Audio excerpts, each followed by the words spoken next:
The Jaguars have navigated on a wire ever since we last left. Since we last left you guys in the game versus Lenore Rhyme,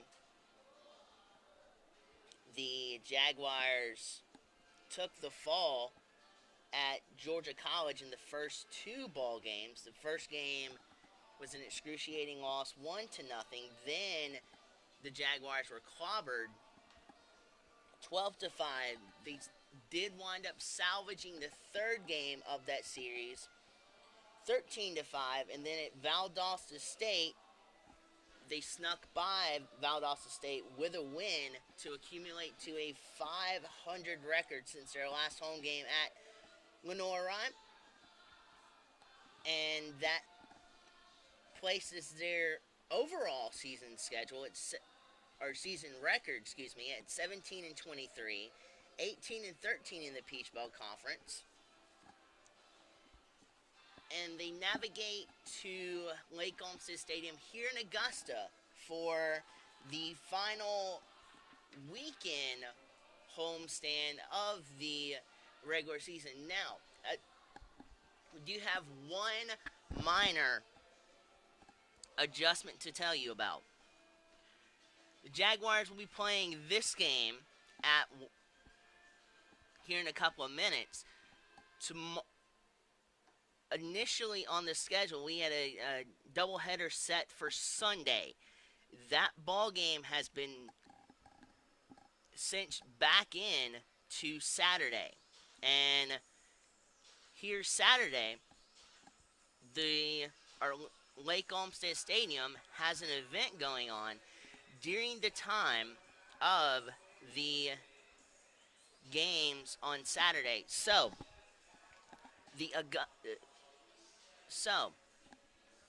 the Jaguars have migrated their home games tomorrow that were originally scheduled for Sunday, but due to the possibility of inclement weather coming in, they moved it back to Saturday, and they will be migrating over to USC Aiken's home turf over in Aiken, South Carolina, to play the home doubleheaders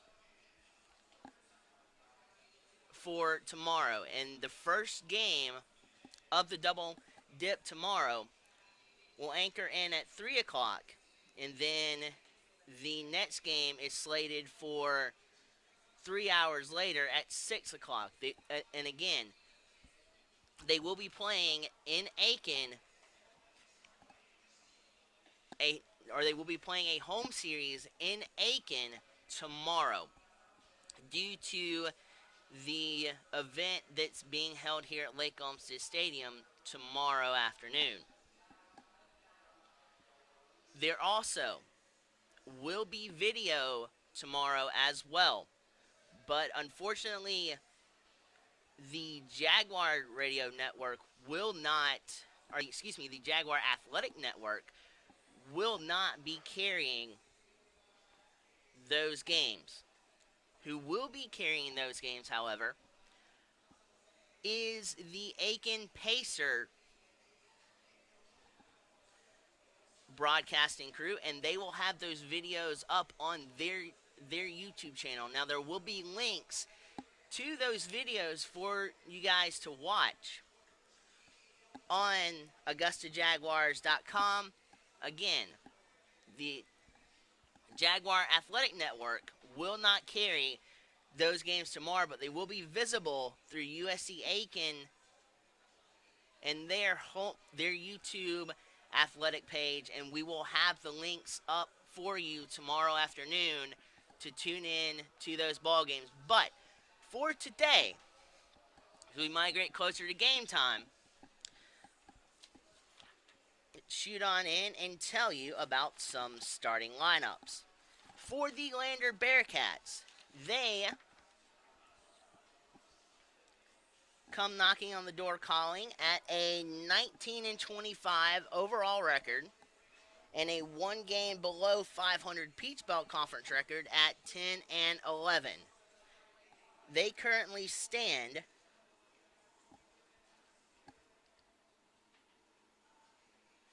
7th in the Peach Belt Conference, 4 positions above the Jaguars, and their lineup cinches in like this. Their second baseman is Colton Yeager. Their left fielder occupying left field is Alex Conaway. Holding down the reins at first base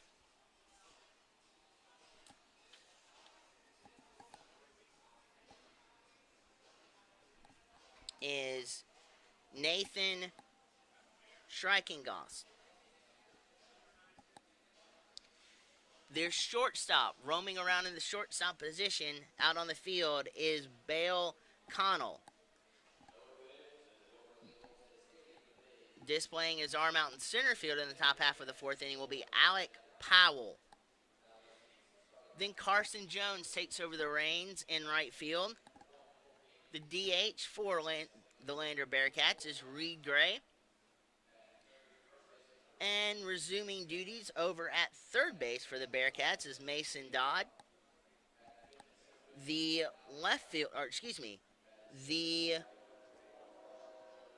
catcher for the Bearcats is Ryan Troutman. And the pitcher on the diamond is Sam Lynn. That is the Lander Bearcat lineup. Now, the Jags lineup looks like this. Cody Lanford gets the call at second base. Tyler Roberts has been there all year. He anchors in the shortstop position. Clint Hardy occupies left field. Jamal Cummings takes the reins in the DH position.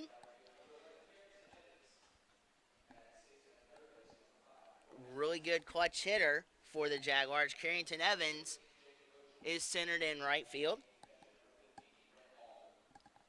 The anchor at the corner for the Jaguars, Cole Janowsic, has the buzz at third base. Jake Bogosian gets a call at first base.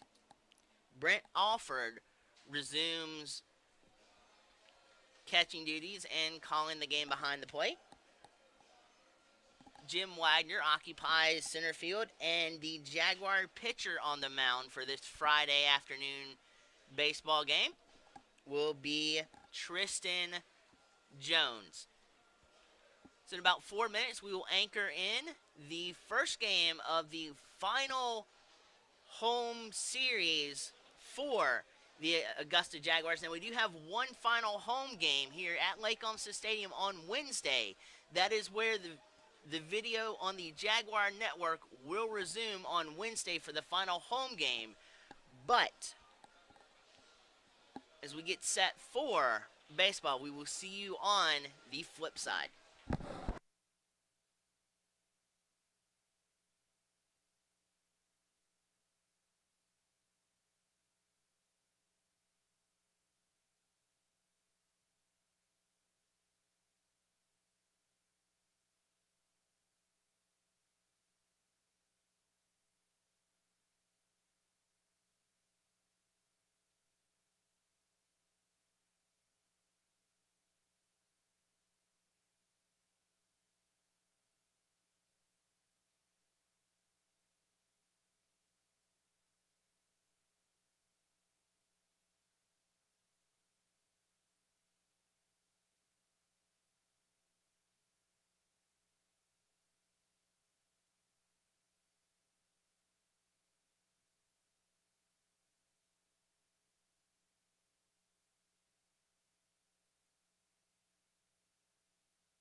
Top of the afternoon to you. Ladies and gentlemen, it is Blake Collins here looking to take you through the first game of the final weekend series here at Lake Olmstead Stadium for the Jaguars. Now, there is a little bit of a note there, though. The schedule has been shifted numerous times, so tomorrow, the doubleheader that was originally scheduled for tomorrow had been moved up to Sunday. Now, that has been shifted back to Saturday.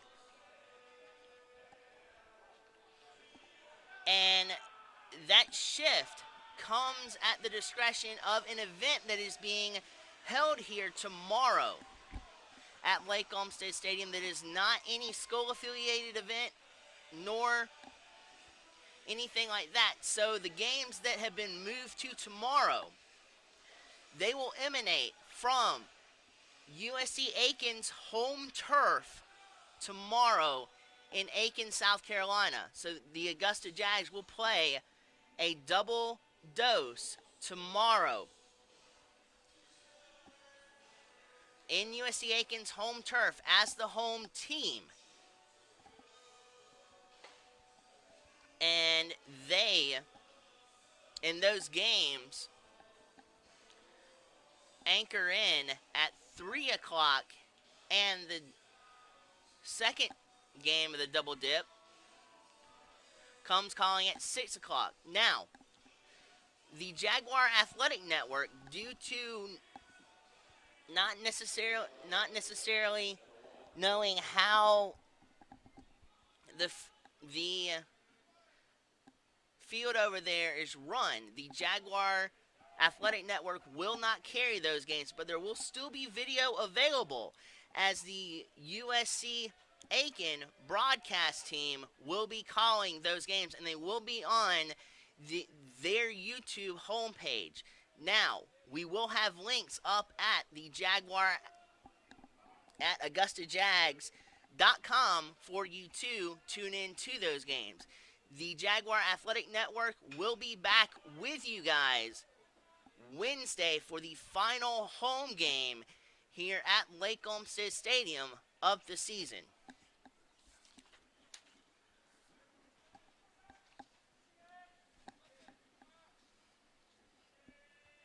Tristan Jones anchors in the pitching for the Jaguars. He starts off with a strike and then just misses the outside corner. So it is now a deadlock count at 1-1. Again, my name is Blake Collins, and thank you so much, guys, for tuning in to the Jaguar Athletic Network and Jaguar Baseball, as we'll be taking you through this game. And throughout the day, we'll sprinkle in those reminders about tomorrow's games as well. But Tristan Jones's first adversary of the afternoon is Colton Yeager.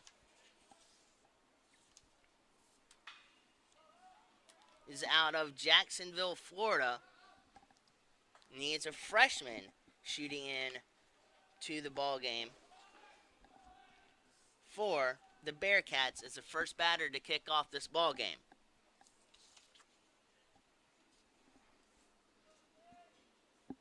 And Colton Yeager shoots into the ball game with a .333 average and 192 at bats. It's accumulated 28 runs on 64 hits. 11 of those have been doubles. 2 of those he's cranked out of the ballpark, and he starts off this game with a crafty and solid single into center field as the table setter is aboard for the Bearcats.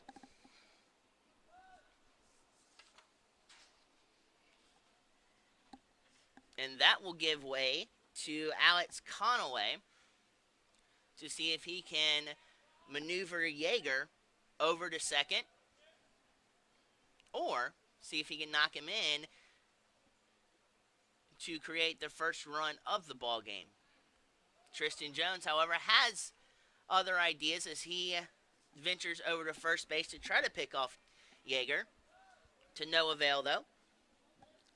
Conaway marches in with a 294 average and 170 at bats, 38 runs, 50 hits, 8 two-baggers, 5 triples, so the speed is definitely in his advantage in this game as he stares at the ball meeting the glove just outside of the outside corner. So the count to Conaway is an even 1-1 count.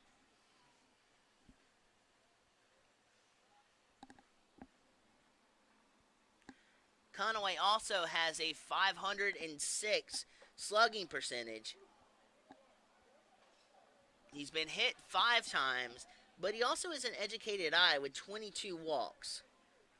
Along with those 48 strikeouts, Tristan Jones will be itching to exercise that strikeout option as he is in the driver's seat in a 1-2 count scenario here to Mr. Conaway.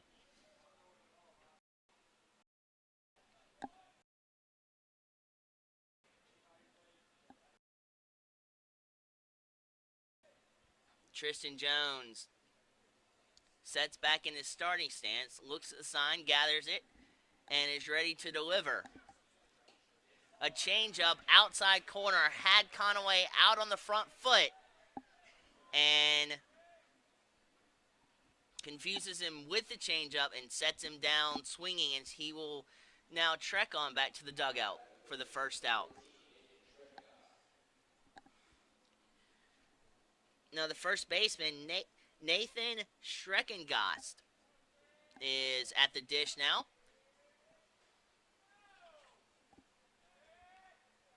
With 1 out here in the top half of the first inning. Second time throwing over for Tristan Jones over at first base. Now, you on the base pads for the runners, but he's trying to shorten that lead in case of a hit and run possibility or a straight steal, which would give Alford a chance at the plate to throw him out at second. But as it stands now, Schreckengast watches a ball in the dirt there, and he is now ahead in the count, 1 ball and no strikes. Schreckengast now stares at a slider, slides outside corner, and the umpire says it was a strike, and that evens up the count.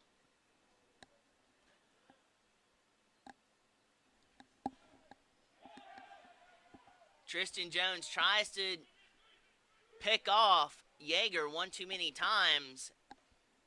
If you go to the well too many times, you're looking at what Tristan Jones did just right there. Lost concentration on the batter, worrying about the runner at first base, and made an errant throw over to first base, and now Yeager is at second base with a runner in position. Pivotal. See, out of a hole that he put himself in. And he's falling behind in the count, 2 balls and 1 strike. And a righty versus lefty matchup, which typically favors the batters. And Schreckengast has got a very good eye at the plate, as Tristan Jones has worked it to a 3 ball and 1 strike count off of a curveball in the dirt.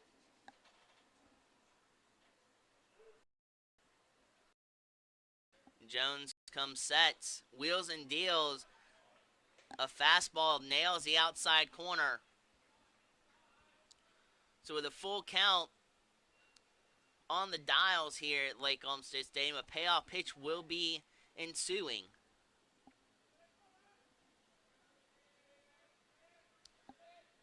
The wind's blowing modestly out on the field this afternoon.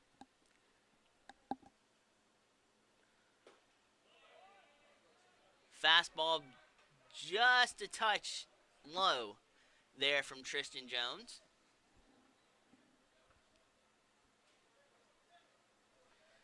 As he loses Schreckengoss off a full count. And the cleanup hitter, Bale Connell, has a chance to do some pretty elaborate damage to Tristan Jones.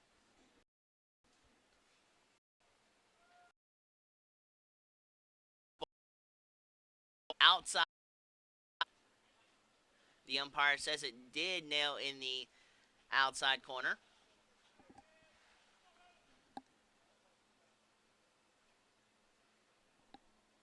To start off Connell's at bat with a strike. He's quickly in a 0-2 hole as Tristan Jones pitches a fastball that ties up the hands. Connell was a little bit late on it and fisted it foul off to the right.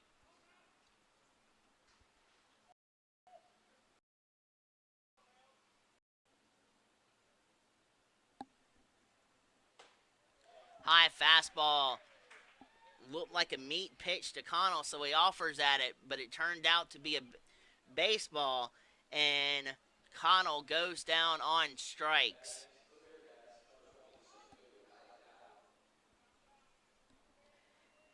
And that will bring up the fifth man in the order in Alec Powell to stand in to test his first at bat off against Jones.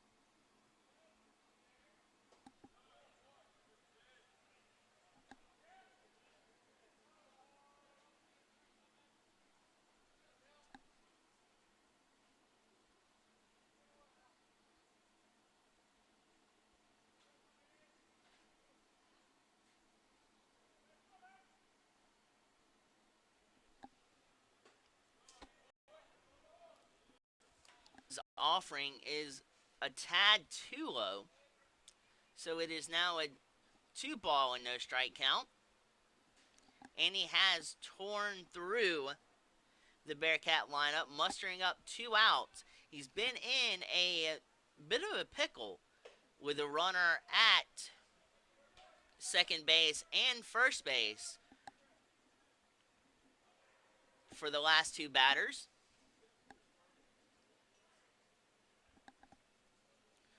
As now Offord takes the timeout to go try to calm his pitcher down.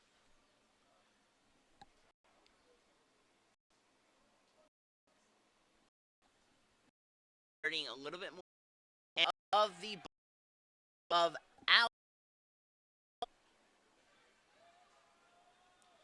Alec Powell buried a fastball in the dirt that Janowski didn't have much time to react to it, scooted by him, and the Bearcats are out to a 1-0 advantage.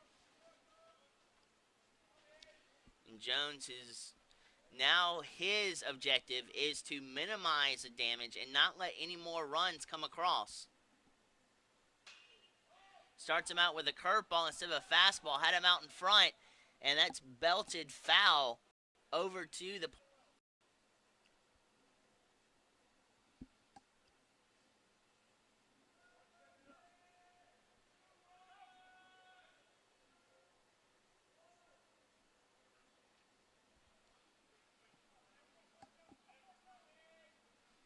Thank you guys at home again for tuning in to this semi-early start time. The start time moved up an hour so that we can help give the grounds crew here at Lake Olmstead Stadium the opportunity to help set up for tomorrow's event. And tomorrow we're tomorrow.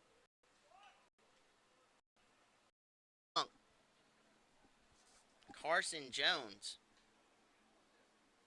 on the hand. And now the bases are loaded, and Tristan Jones is in dire. It's not in dire straits, but he is in a bigger pickle than what he was, and that prompts head coach Chris Howell to trot out to the mound to talk it over. And that gives us a little bit of time to finish the statement that we were making as this bat was going on, is that the games that were originally slated for Sunday, before being moved to Sunday, they were slated for Saturday, but then they got moved back to Saturday as those games. Mike Aiken, South Carolina. Tomorrow, the first game is at 3, the second game is at 6, and the Aiken broadcast team will be carrying those events, and the Augusta Jaguar Network will have the final game here back at Lake Olmstead Stadium, or the final home game back here at Lake Olmstead Stadium on Wednesday, the 26th. As that ball is belted into left field, that's going to trot around 2 runs, if not 3. The play at the plate is he got him at the plate. Good transitional throw from the outfield to Roberts. Phenomenal cannon by Roberts to issue it to Alford to collect the final out of the first inning, but not before. 2 runs stretch across on that play to add to the run that was stretched across out earlier, and the Bearcats have shot out to a 3-0 lead.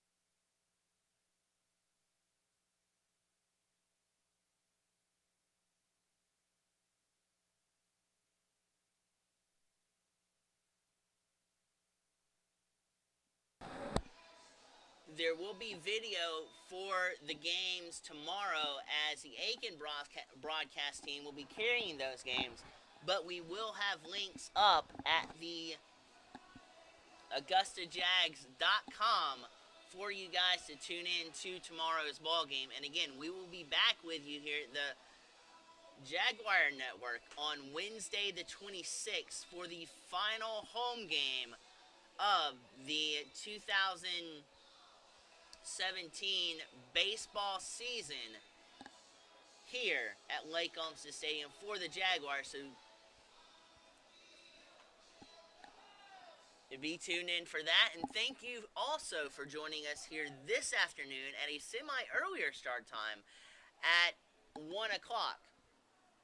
And it was scheduled for, I believe, at 2 o'clock. The Jaguars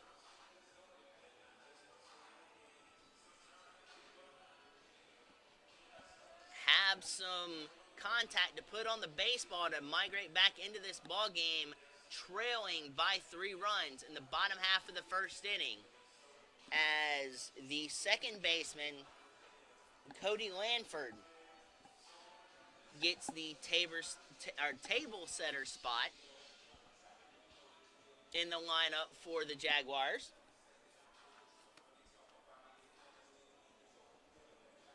Now, Lanford has executed thus far this season a batting average of .305 in 154 at-bats, 38 runs, 47 hits, 8 doubles, and 2 triples to go at 21 RBIs.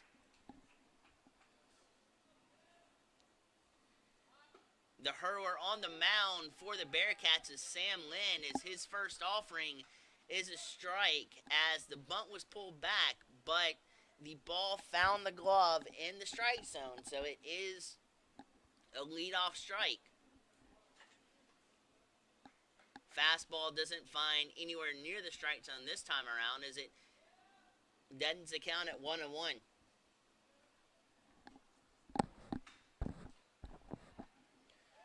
And that pitch is lifted back to the backdrop.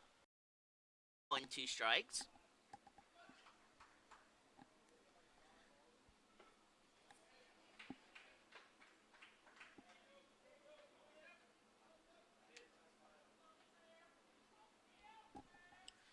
Jaguars have an opportunity here against Lynn to do some damage, as his ERA up to this point is 1 point shy of a 7 ERA. He has 1 win and 7 losses on the year. 10 games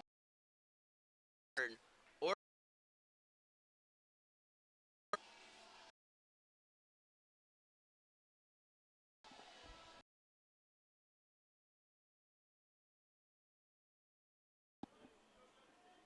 61. He has given up 61 hits, make that 62 as Roberts finds a hole in shallow right field. Or no, excuse me, never mind. The same thing happened to Lynn that happened to Jones, as a pickoff attempt was executed poorly. Lanford ends up at third base, so a critical error for the Bearcats and a pivotal opportunity for the Jaguars to shoot across 1 run here in the first inning with no outs. See what happens. Roberts stands in, eyes the ball in the dirt.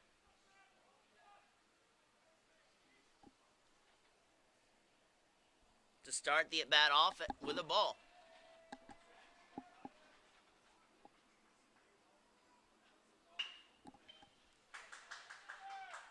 A high chopper to second base. Great effort by the second baseman there to acquire the out, extending over his body, side-arming it across his body to fire it over to first base, and that was brought to you by Colton Yates. Across. Jaguars inch closer. Off of the ground out, but now you got Clint Hardy at the dish. In his first pitch he sees, he's aggressive. He offers at it, but he skies it over the press box here. Foul. Another pitch he turns on Greatland. That ball is belted. Couple of inches foul, though. It definitely had the length to the allowed party, rather. 5-tool player for the ability. Phenomenal power. Used his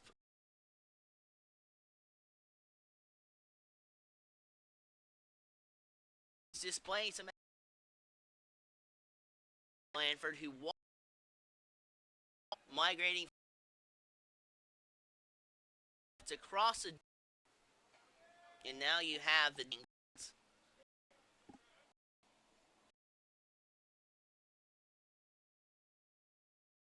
in the dirt.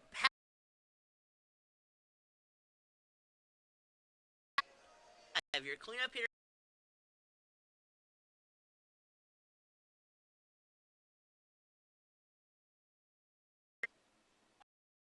But the things out at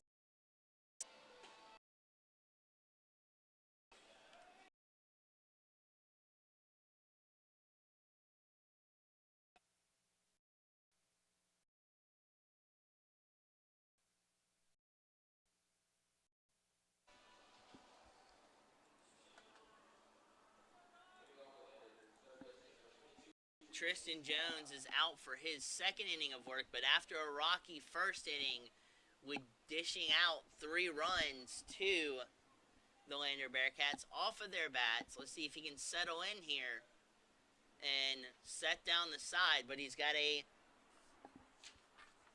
adversary waiting at the plate in Mason Dodds.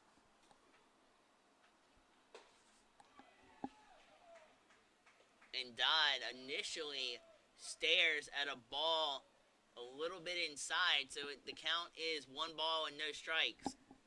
Jones comes set, tried to get almost the same spot on the opposite side of the strike zone, and gets a offering from Dodd to the baseball. Was a little bit late and fouled it back. Jones again wheels and deals. This time again tries to peg the inside corner. Late again is Dodd, and the same result, just at a different part of the net to the backstop.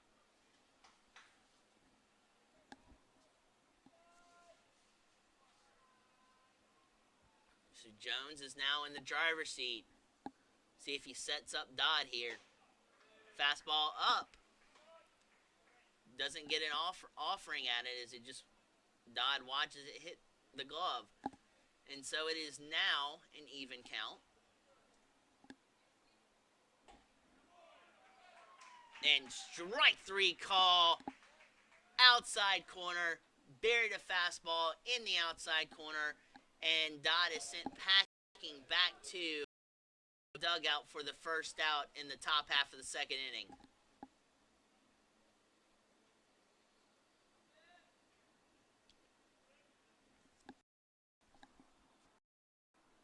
Now Ryan's the next man to contest.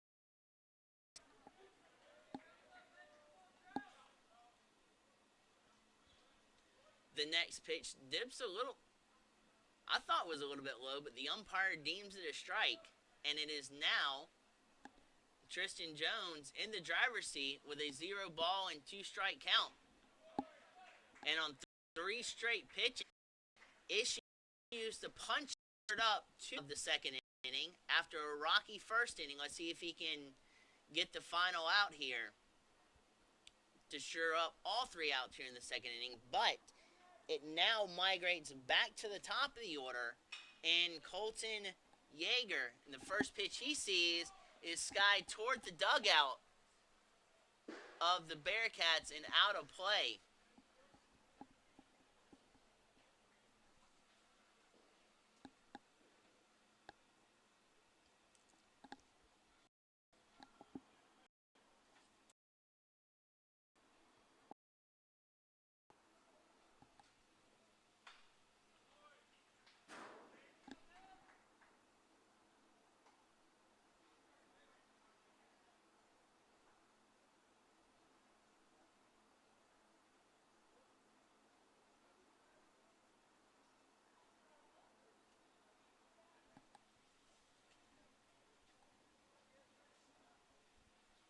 And the 1-2 pitch is murdered into left field.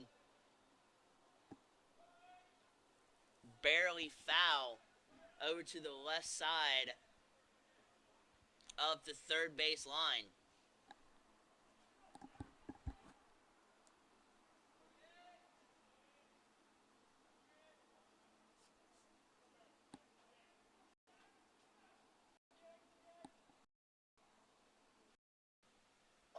Now, Olmstead Stadium diamond.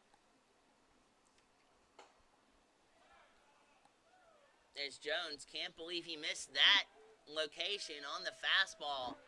It was just too far outside. So now it's a 2 ball and 2 strike count. And that ball is unleashed past Robert. Yeager is having himself in a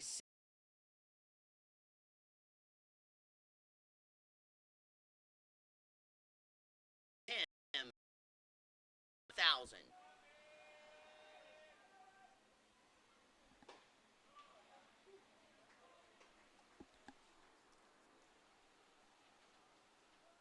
And he sets up Conaway, does Jones, with a fastball connect.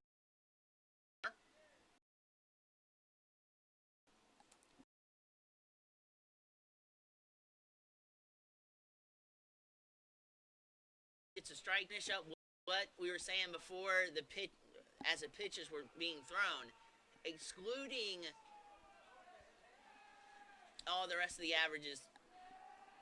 Colton Yeager's average today is 1,000, but honestly,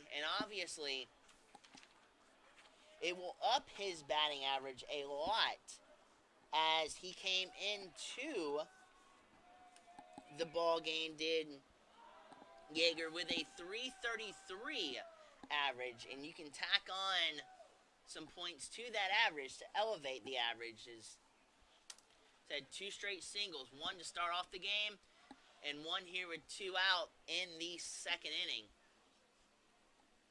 Tristan Jones at a 2-ball and 2-strike count.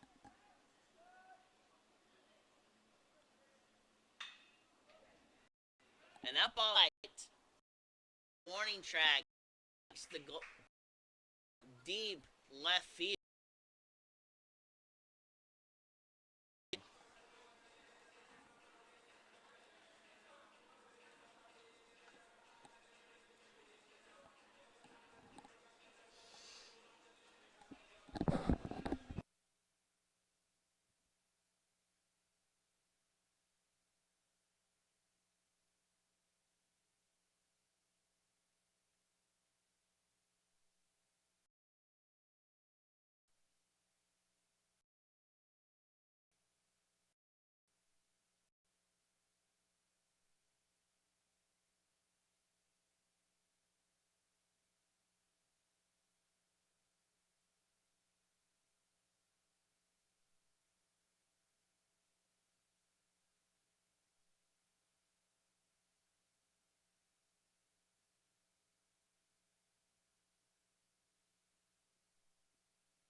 So Lynn did minimize the damage from an aggressive Jaguars starting lineup shooting out of the gate in the first, but trying to cause havoc on the base paths was Cummings, who got thrown out to make out number 3, trying to steal second. And Carrington Evans is up. First pitch he sees, still aggressive. The speed of Evans made that play closer than what it was, but it was a shortstop's job to transfer and get the out, and he makes a great throw over to first base and retires Evans for out number 1.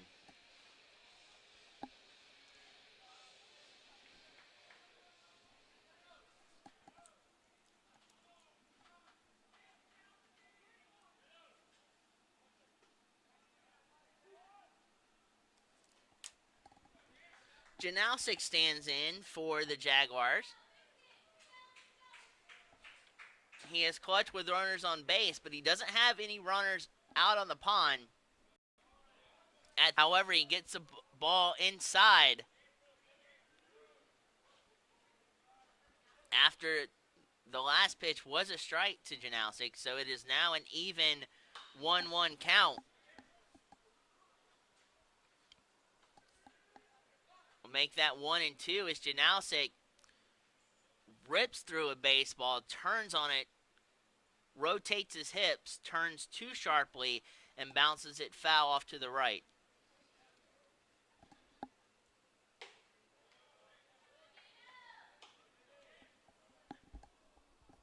And Janausic doesn't like where that ball's location was, so he just decides to sit back and let it have its trajectory too far outside.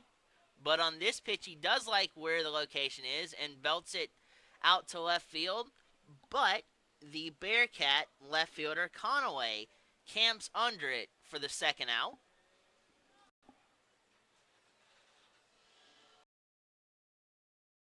And that will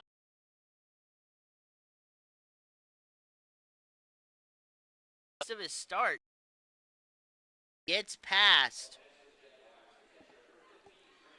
Yeager at second. He did everything he could, but just the speed of the ball shot past him as he was diving for it, and Bogosian is at first base.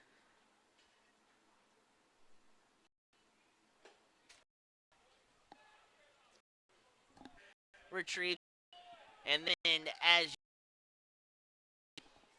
Well, that was where Jake Bogosian was as he was running, but that is where Brent Alford shot the ball to right field. So now the Jaguars are in somewhat of a similar position that they were in last inning with runners at first and second. This time with 2 out.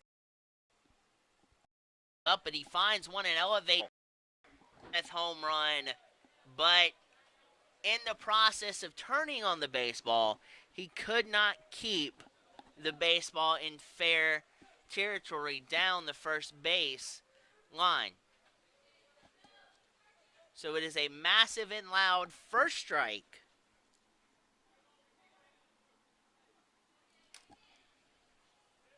And Jim Widener's now once Bogosian.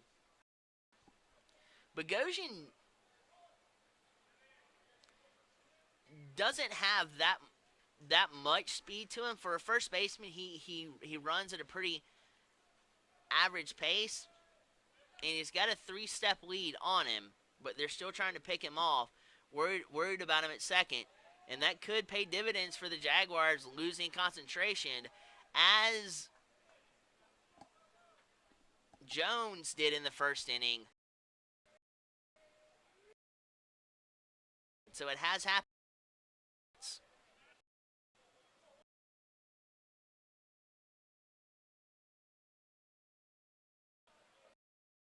The zone, and he turns on that changeup down and in. So much so that he bounces it foul. He's having to protect here in a major hole, down 2 strikes. And a great of an ERA coming into the ball game. 650, good opportunity for the Jags to scrounge across some runs, but the accuracy from the bat of Widener continues to be a struggle as he swings through a curveball to end the inning and delete the threat from the Jaguars in the second inning as we mosey along to the third inning. Widener's still got to hold down the reins on the mound. Want to see if he can do that? Come on back in the third inning and find out.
Striking Goss in his second trip to the mound. Striking Goss his second trip to the mound. In his first contest with Jones, he executed a walk. So very disciplined eyes from Striking Goss. And those eyes come back to prevalency in this at bat as the first ball is thrown by Jones.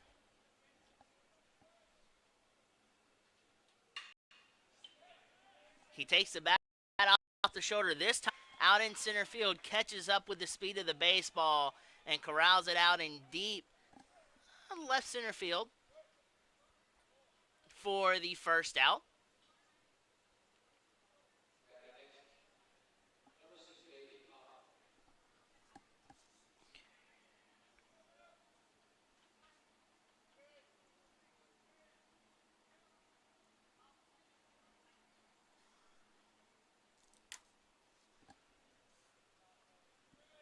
Bale Connor comes calling for his second attempt at Jones.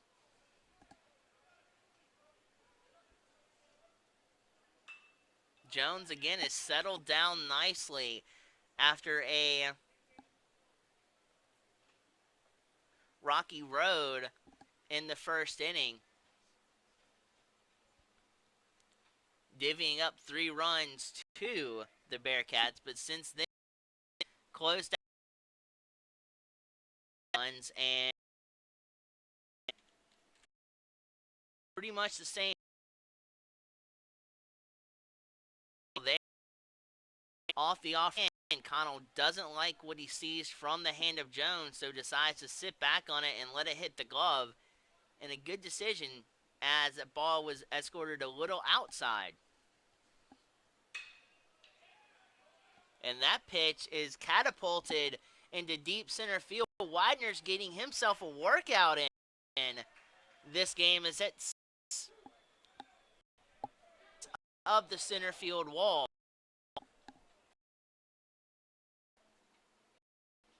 As the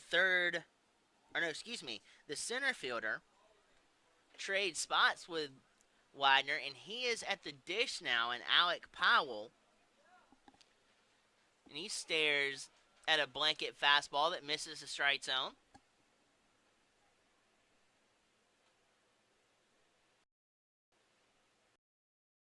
But in room there to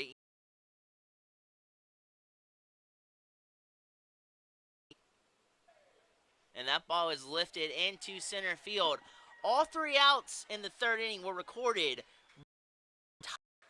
as we migrate to the third inning. The Jaguars have to get their bat up.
So Lanford now back up for his second attempt. And he initially takes a ball outside. But Lynn battles back and gets a shot foul back to the backstop to center the count at 1-1.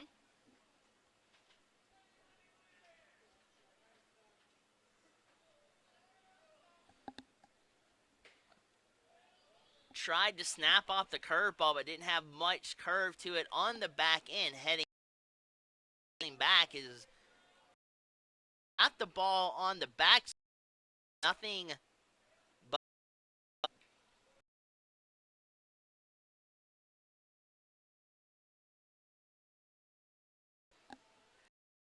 off of Tyler. In a tight hole, down 1 strike, 1 ball and 2 strikes is your count.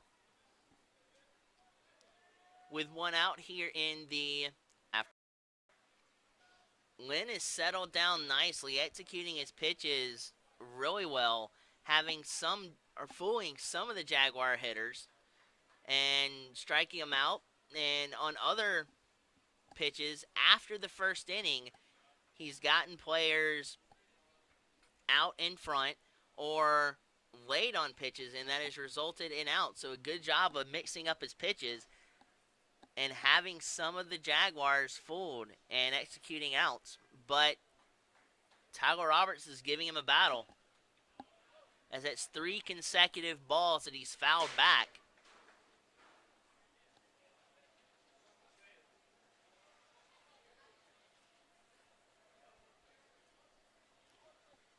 Got a semi-shift over in the infield. The second baseman is on the second base hole that you would normally see from third base to shortstop. So there's a minor shift, which opens up a little bit more of a gap between first and second. And Roberts tries to go that way, but shoots it in the air. Has time for second baseman Yeager to come back in and make the grab for out number 2. After there hasn't been many hits on the diamond. There's been a lot of contact, but the contact has resulted in 2 outs thus far. And again, a high sky into right field, tracking the ball, finds himself in the position to collect the third out. So the Jaguars wrap up 2 innings without scoring a run as we head to the 4th inning. Lander in control, 3-1.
Tristan Jones is doing a dandy of a job containing the offense from Lander after surrendering 3 runs in the first. He's virtually shut the door in the second and third inning.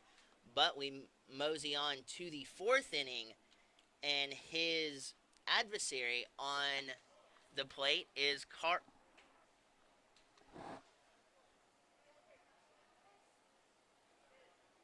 delivery from Jones resulted in a fastball first pitch, and then that ball has a lot of sink to it, and that sinker sinks into the dirt past the outstretched glove of Alford, but nobody was aboard, so no harm, no foul done there in the least bit.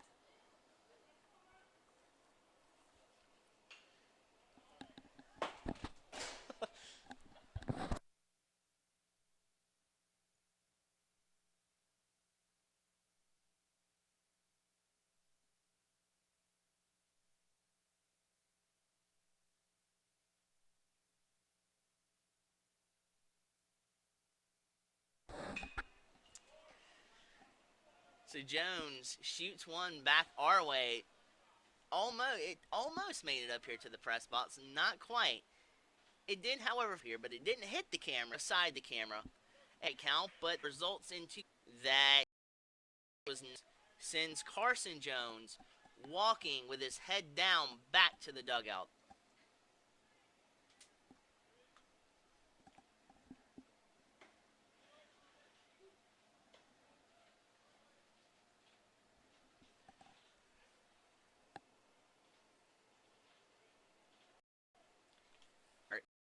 on.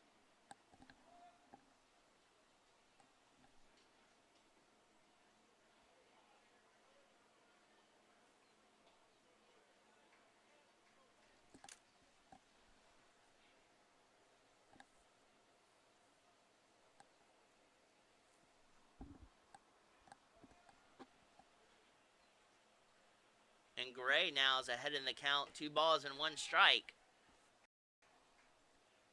to first base. Put in order a double play for the infield for the Jaguars.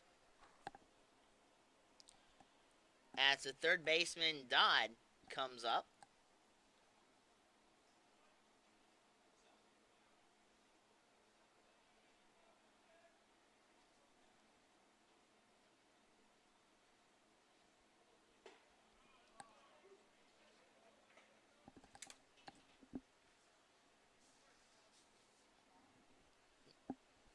Jones releases that offering to Dodd, resulting in a strike.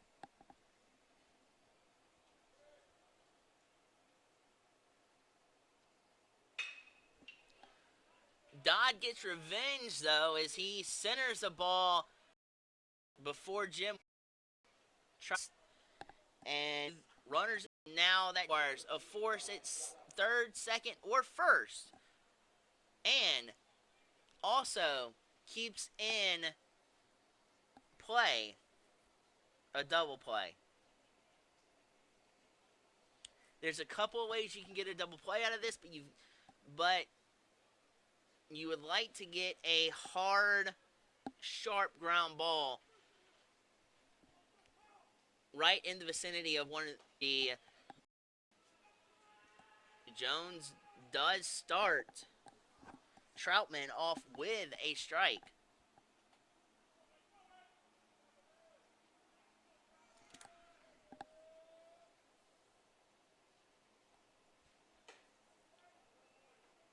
Troutman doesn't like what he sees there and gets a little bit of a brushback, though, too. That ball was high, and I think Troutman thought it was going to be a little bit more inside than it was, which resulted in that brushback, but still, he's worked the count at a 1 ball and 1 strike affair.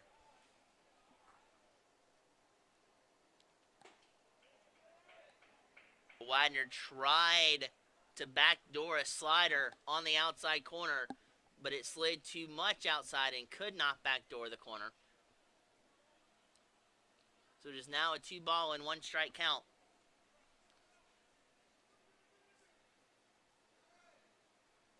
Off the bat of Troutman.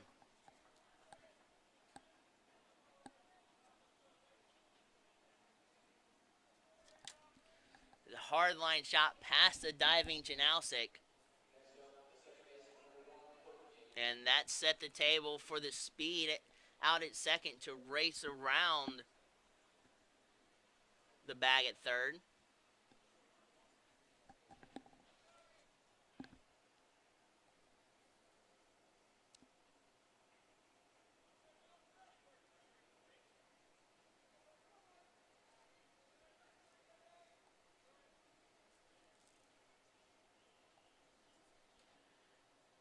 Jones delivery this time. The changeup that breaks too low in the strike zone. Inside corner, and also tried to connect with the low part of the strike zone, but just could not inch up the strike zone enough to result in a strike.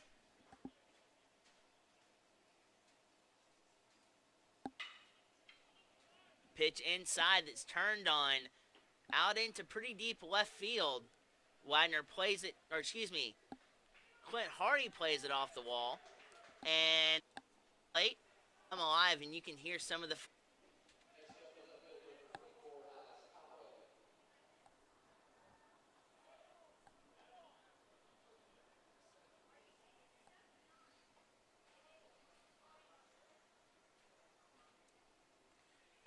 Tristan Jones is not out of the woods yet, as he has runners at second and third are his responsibility.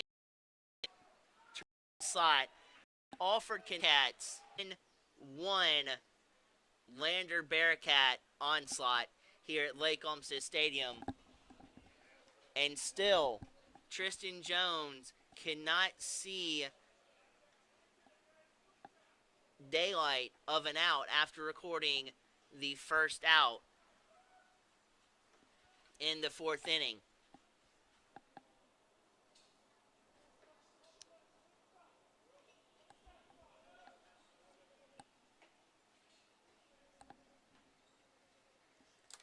And now this prompts Chris Howell to come out and I believe a change and a call to the bullpen will be ushered in. We will be back with you on the other side of this chat to tell you about the new pitcher.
And Schreckengoss now fires back and elevates a fastball foul. He's back up for his third AB of the afternoon as the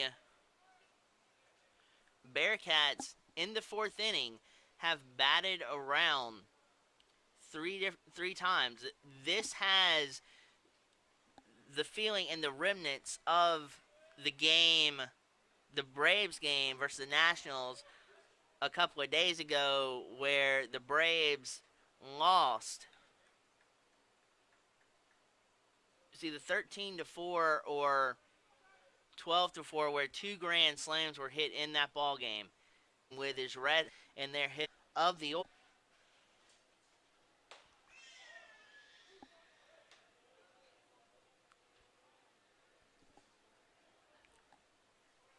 Connell looks at a first pitch strike.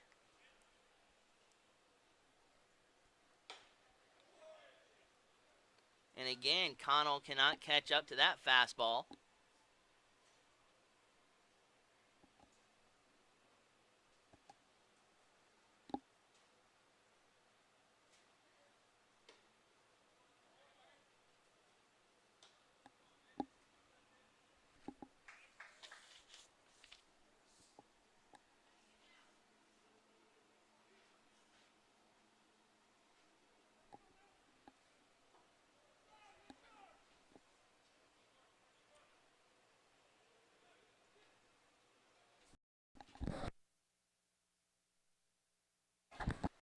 So from the hand of new pitcher Cody Pugh on the mound, the quick hurler's working very quickly, but two pass balls in this at bat has tacked on the eighth run for the Bearcats. And Pugh instead of Big Owl stands in. And another pass ball from Pugh as Alford looks down to second to see, believe that is Connell standing at second base off of that wild pitch. He thought about going to third at pass ball, but so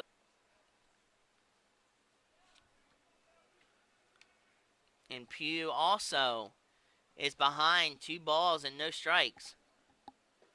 So a very quick worker, but the Jaguars pitchers, especially this inning, cannot find the strike zone, and when they can, the balls are getting blasted into the outfield, whether it be right field, left field, and now to shallow center field to put the kibosh on a strenuous and loud top half of the 4th inning. Lander bringing the onslaught to the Jaguars as they're down 7. They've got time. They do have time with 5 and how they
Jamal Cummings is the leadoff man here in the bottom half of the 4th inning for the Jaguars. A good man to lead off, but he's also behind 2 strikes.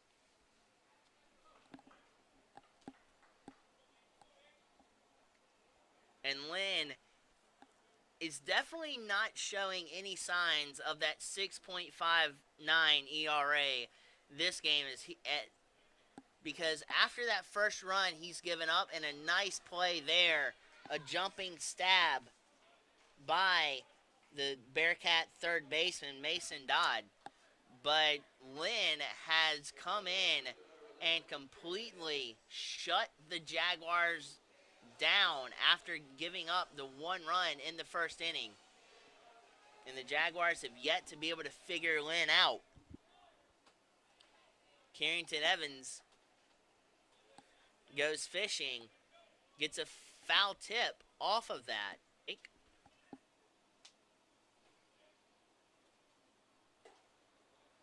Fastball for at is that was time to nail the inside corner, but the ball gravitated a little bit too far inside.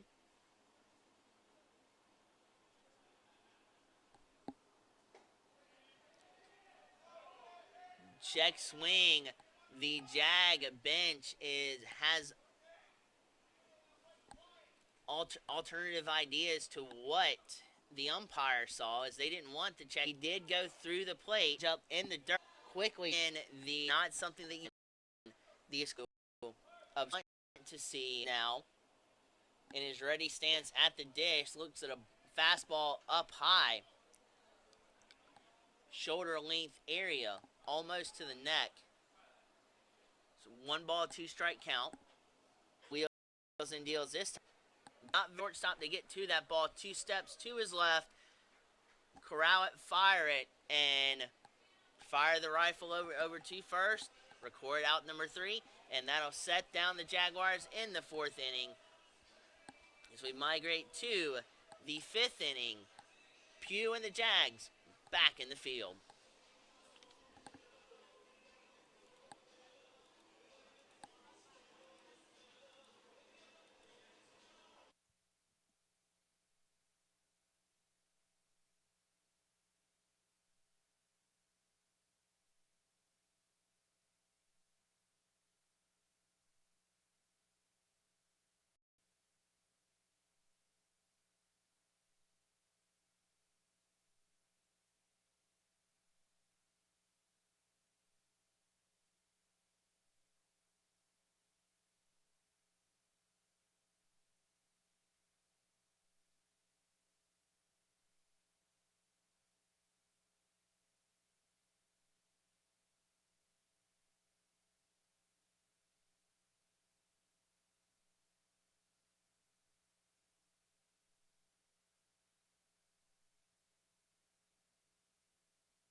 So Carson Jones gets his first foray into battling Pugh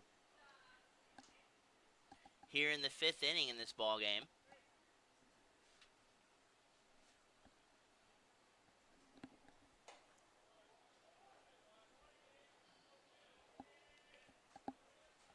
And so far, the test, he is passing with a 2-ball and 1-strike count.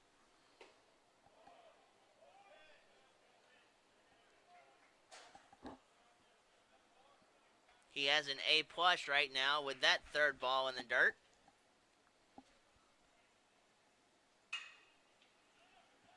And that ball is skied into center field.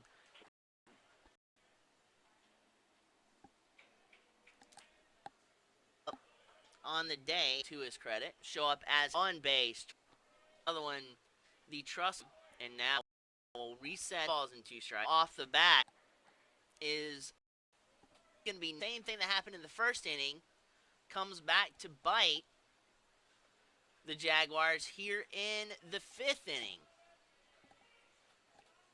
Pugh trying to nab Gray at first off a pickoff attempt. Lively throw, and now I'm on second base to where Roberts to base. I shouldn't say start.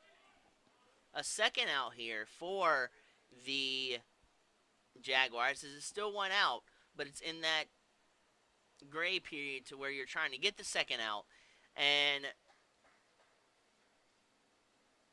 not a good way for the dot at bat to start if you are the Jaguars. Now, if you're the Bearcats, you are absolutely loving the penetration Jaguars a little bit, and Lynn is it continues to Jags, and they've got some issue to get out of this inning. Not as bad as it was for Jones in the 4th,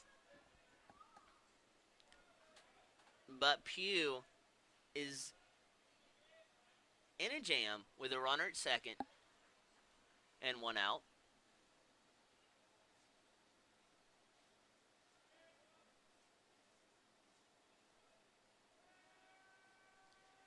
Pugh steps off.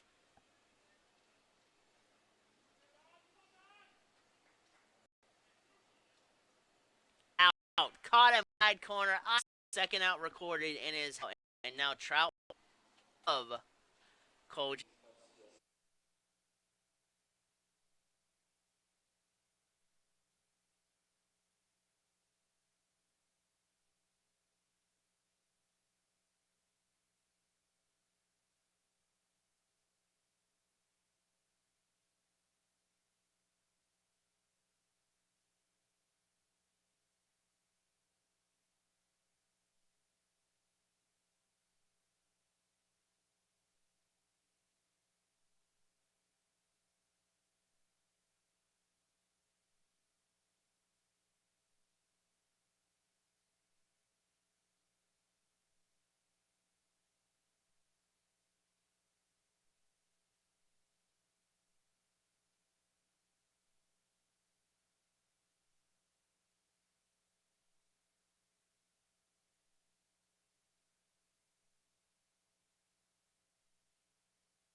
Now I got Jake Bogosian up here in the bottom half of the sixth inning, and he doesn't waste much time seeing two pitches. And on the second pitch, rips one past a diving second baseman in Yeager for a sixth inning leadoff single.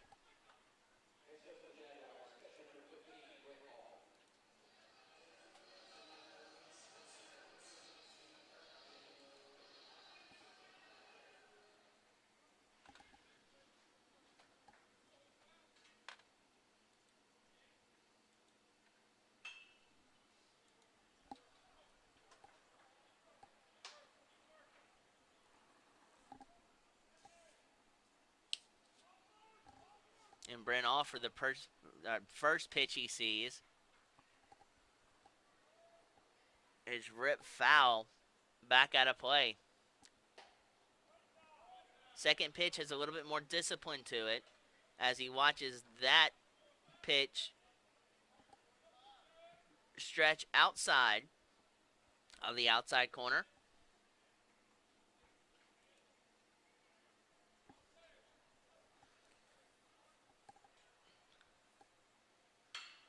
And he lights a pitch he sees there, puts some aluminum behind it. A racing left fielder cannot make the stab, and Bogosian's on his horse over to third base. So a great start here to the sixth inning for the Jaguars. Bogosian and Alford tattooing pitches, one off a laser into right field, and one off of a high towering line drive just past the outstretched glove of Conaway out in left field. And the Jaguars have some fire cooking with Alford at second and Bogosian at third, with a much needed breath of fresh air for Jim Wagner. He's been struggling all year long and has a chance to do some comeback damage to Lynn here if he can get some aluminum on the baseball.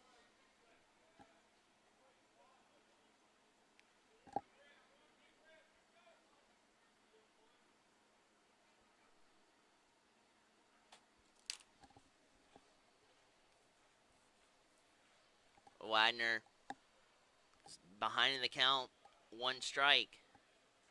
That's quickly erased as it evens the count up at 1-1 strike off of a changeup that dips too low and kisses the dirt. A great job by the Bearcat catcher Troutman to save a run.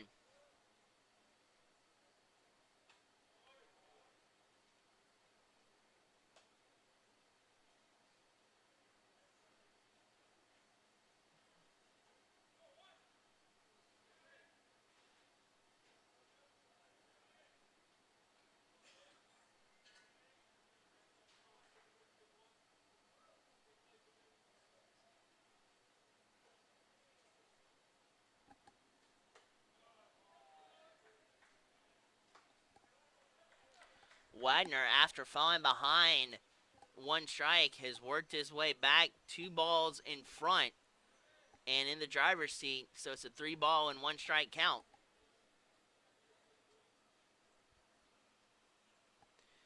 You don't want the bases loaded with Cody Lanford, and that's exactly what they're getting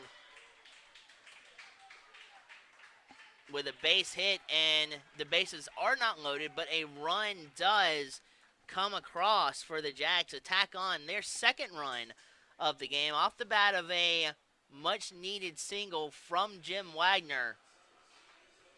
As they've got Alford at third and Wagner standing at first base, and the top of the order, and Cody Lanford coming up to the dish, looking to resume a little bit of the damage taken back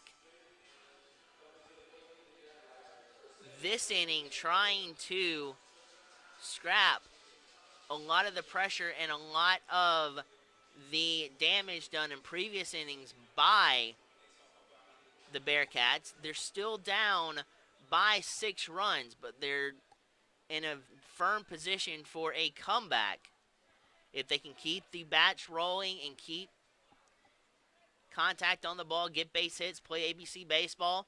You still have time. You still have at least 3 or 4 innings left to go. And Cody Lanford is in the driver's seat again with the first ball of the at-bat delivered to him.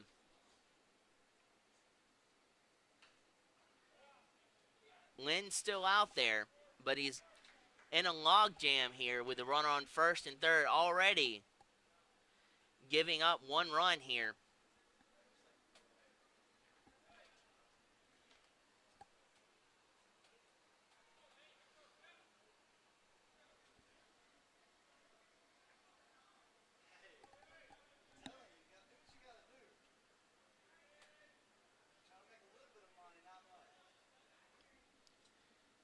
And Lanford awaits the 1-1 pitch. Ball's bounced into right field. Great piece of hitting by Lanford. Executes a run, shooting across the plate. And the Jaguars are not in a full throttle comeback just yet, but they have scratched across 2 runs here in the 6th inning as they are only down by 5, 8-3, and they were down by 7 entering into this inning. And now, just a conversation out on the mound by head coach Jason Burke of the Bearcats, which allows for Chris Howell and his coaching staff to have a little powwow in foul territory with his players and with the runners on base.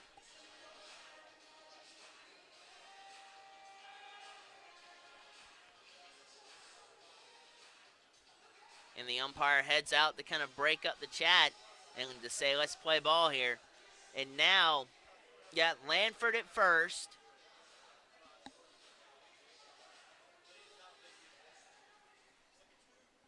And Wagner at second with a very clutch Tyler Roberts. Now, with Roberts, Lanford, and the on-deck man and Clint Hardy, the top half of the order is very clutch.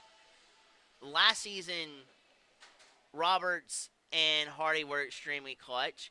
This season, Roberts has been absolutely on fire with crucial base hits to win ball games and to inspire comebacks. Cody Lanford has been right in the mix of that with some peculiar base hits that have led to runs and comebacks. Clint Hardy has been doing much of the same thing he did last year with elevating the ball, getting base hits when he needs to, and helping the Jaguars' offense. So the top 3, as Lynn is facing now, as he just faced Lanford at first base, he's facing Roberts now, and then the next guy up in Hardy, he has a little bit of work to do against them, and these guys can do much of the damage that the Jaguars are asking them to do to get right back into this ball game.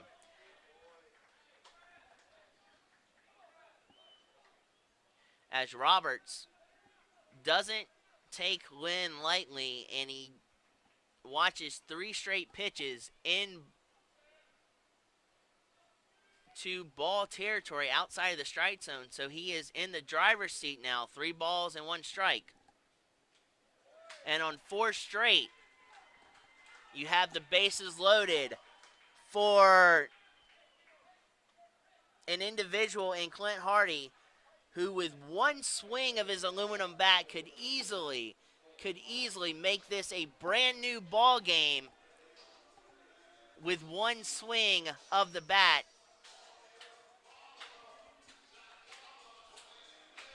As a grand slam here with nobody out. Mind you, nobody out in the 6th inning could fire up the Jaguars and put them right back into this ball game down by 1. But we'll see what happens as Hardy Stares at a strike. Changeup inside. Hardy thought it was inside. The Jaguars bench designates it inside, but the umpire's opinion is what counts, and he says that was a strike. So Hardy is down a strike. Another strike, this time opposite side of the plate. Again, getting some voices aroused by fans, by players here at the ballpark that thought that was outside.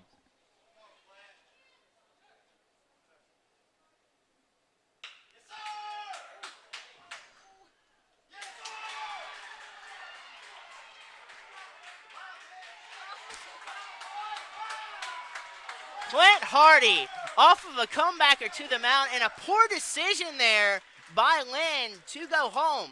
It wasn't a poor decision in terms of the decision to go home, but a poor decision on the execution of the throw to home, which allowed for 2 runs to cook across. And the Jaguars, off of that error, have an 8-5 deficit on their hands. And runners on second and third. Clint Hardy didn't like the result off of his bat, but cannot complain with the result that happened off of the arm of Lynn, as that error was proved to be very costly, plating 2 runs, and the Jaguars with Jamal Cummings at the dish, and a speedy Gonzalez, Jamal Cummings at the dish, have a chance to spark a major comeback.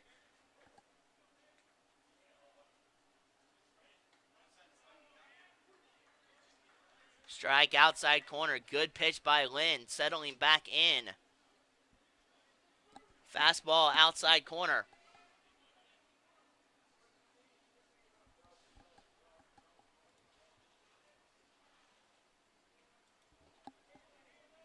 Another ball in the dirt from Lynn. 1 ball and 1 strike.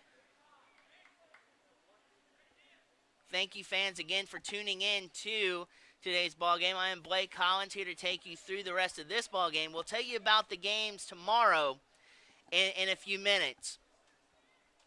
But as of right now, let's set the table. 3 runs in the first inning for the Bearcats. Jaguars ushered in 1 run to diminish the damage a little bit. Then in the latter innings, third, fourth, and I believe 5th, the Bearcats jumped out to an 8-1 lead. Then here in the 6th, the Jaguars offense has sparked up and come alive here with nobody out in the 6th inning, and has restored 4 runs to their total and are only down by 3, 8-5.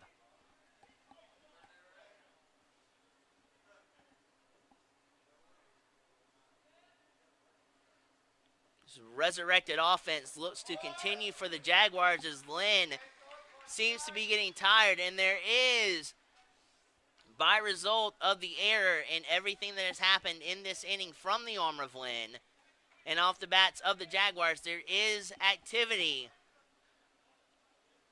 surging up in the Bearcat bullpen. Cummings, so the pitch swings over the top. Ground ball, will get a run across, though. Jamal Cummings makes that a lot closer than what it seemed.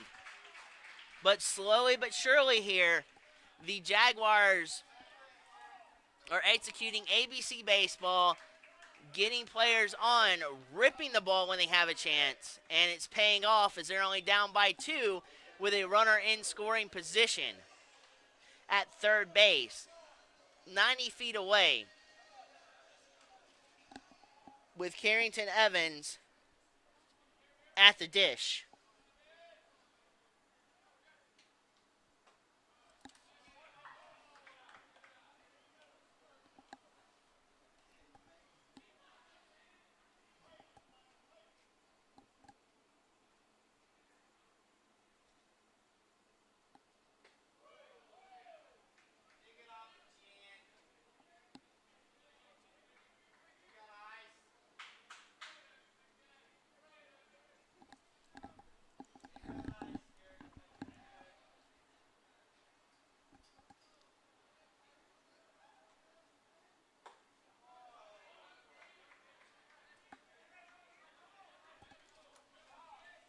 Carrington Evans, this at bat, realizing the stakes at the plate, is disciplined.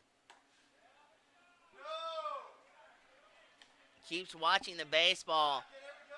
First two balls were balls. Then the next two pitches have found its mark in the strike zone. And Evans laces one to shortstop. That will collect the 7th run. And the speed of Evans beats out a bobble in the transition from the shortstop. And Evans stands at first on what has to be an error by the shortstop. Collects another run for the Jaguars, and they are only down by 1. What seemed to be an insurmountable 7-run lead has been cut drastically by the Jaguars to a 1-run lead. There's a pitching change. We will be back to tell you about it. You don't want to miss this game anymore, so stay with us.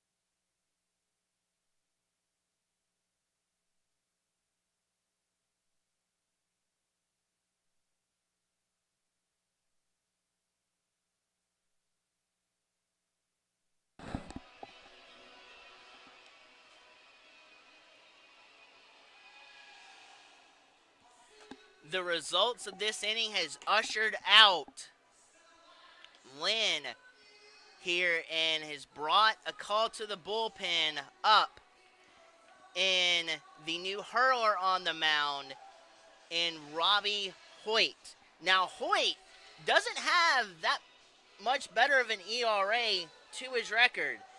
A 5.35 ERA in only 1 game saved in 22 appearances. This player is 35 and a third innings pitched.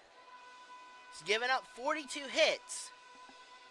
And those 42 hits is ushered across 33 runs. And 12 of those 33 are unearned.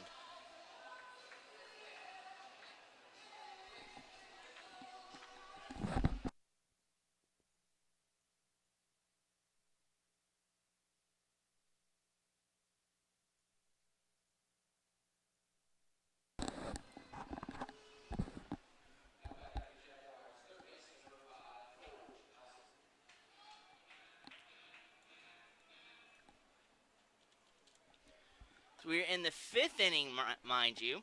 Sorry about that, y'all. But just got a little too far ahead of myself. And now, Janausic follows that up and advances Carrington Evans out to second with a Tapper shortstop. You got a speedster at second in Carrington Evans with Jake Bogosian at the dish. Now, last at bat he shot one into right field past a diving Yeager at second base.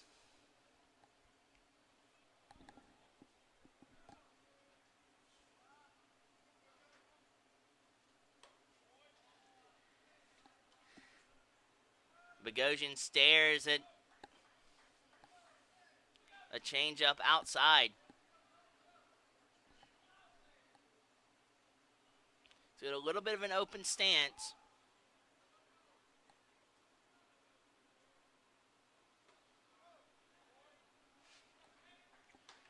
meaning that the front foot is behind the back foot, and it also means that he's quick to any inside pitches.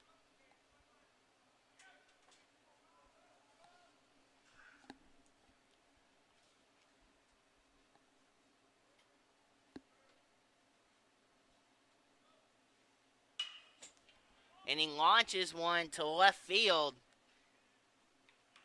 and that puts the kibosh on a traumatizing fifth inning for the Bearcats, giving up 6 runs off of bullets, off of bombs, off of everything you can think of.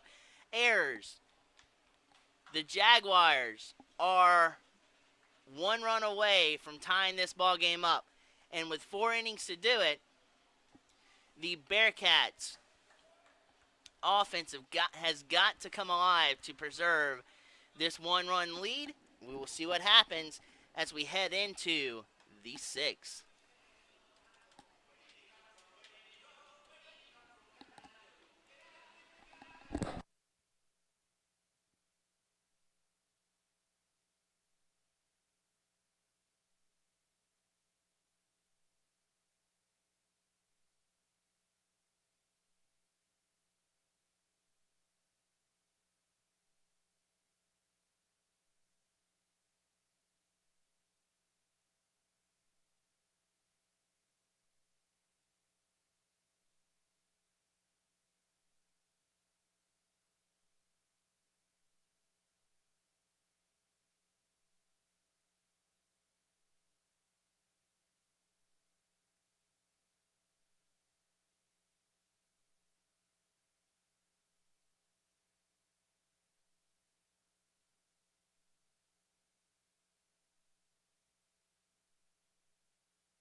Cody Pugh back out on the mound for the Jags, and his first offering gets a fly out into right field where Wagner Speed centers into right center field to collect the first out of the inning.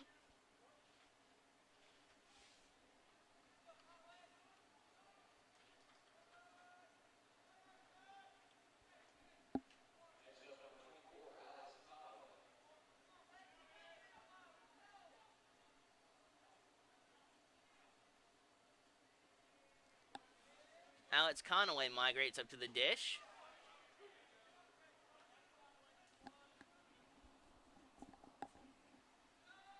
And he settles in and eyeing that ball into the mitt for the first strike. Wants to go after that pitch, but decides not to and holds up. Great decision by Conaway as the ball was a wee tad outside.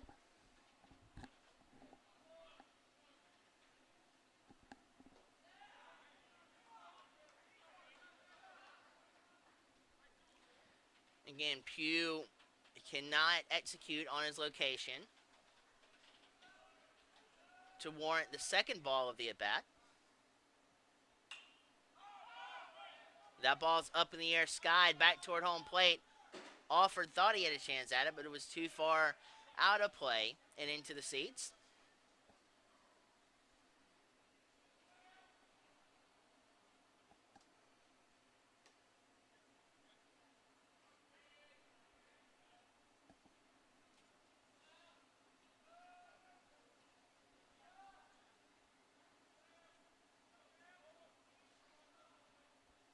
So now Pugh settles in with a sign. Fastball edges outside the outside corner. A tough take, and you can hear from up here the Jaguar bench wanted that call, but a very tough take, disciplined take. Instead of full count, 3-2, and that ball is skied Out to right field and foul.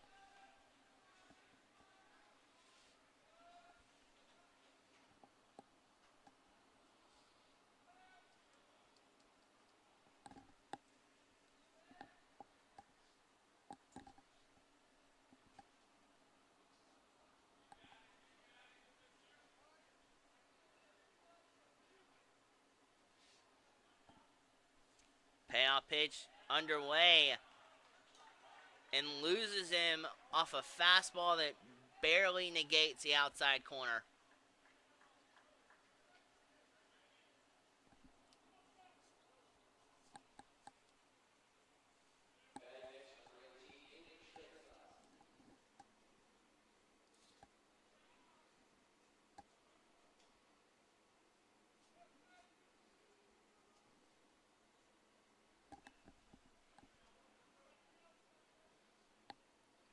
And Nathan Schreckengas is climbing into the box.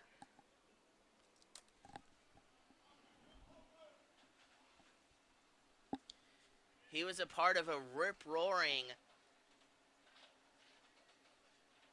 connection of innings from the second to the fifth inning that the onslaught from the bats of the Bearcats were on their point as 5 runs came across in those innings for the Bearcats. And he didn't let up here. Ball that was soared into right field. He stands at first base. So you have a runner at third base, 90 feet away, for Bale Connell, as well as Schreckengas at first base. And Coach Chris Howell, head coach for the Jags, has seen enough for Cody Pugh as this will wrap up his day here at Lake Olmstead Stadium. He held him in check for a couple of innings, only giving up the 1 run when he first came in, and that was off of a ground ball out.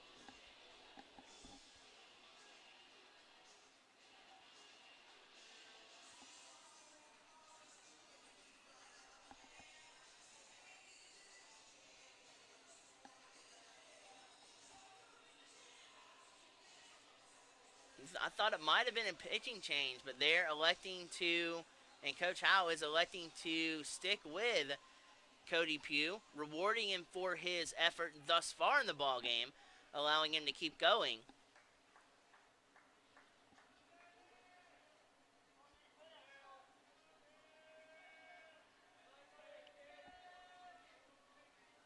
Howell does have action in his bullpen down the left field line.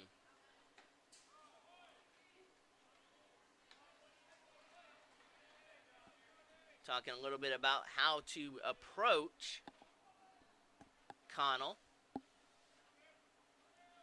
It's a fastball, low outside corner, found its mark for an 0-1 count.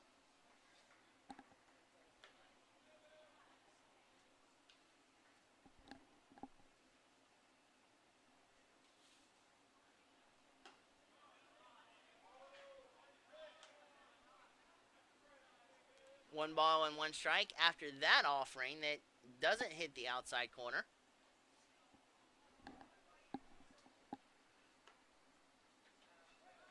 And Pugh, those dangerous pickoff attempts that have been proving difficult today in today's ballgame, as we've seen 2 or 3 pickoff attempts that have been skewed, and the throws from the pitchers has escaped the grasp of the first baseman that's led to chaos.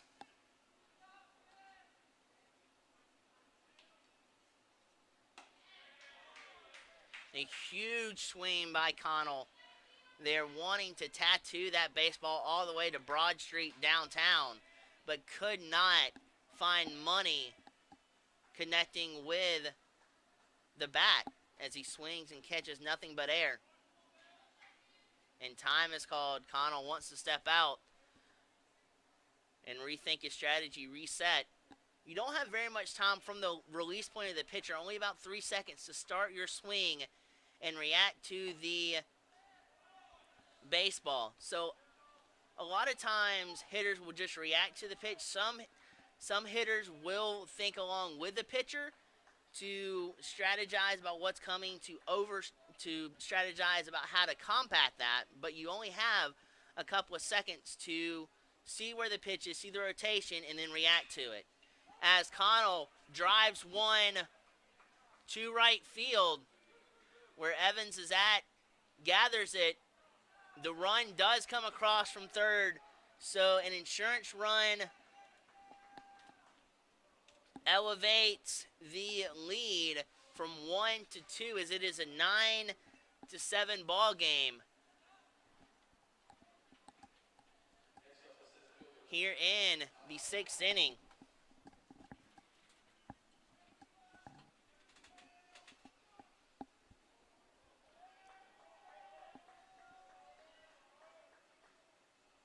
And the Bearcats are talking to the umpire, complaining that they saw a balk, and the field umpire agrees with the players that there was a balk on Cody Pugh, and now that prompts Chris Howell to say, what the heck is going on, as the field umpire is coming to confer with Coach Chris Howell and with the home plate umpires to see what he saw to make the decision of a balk call on Cody Pugh.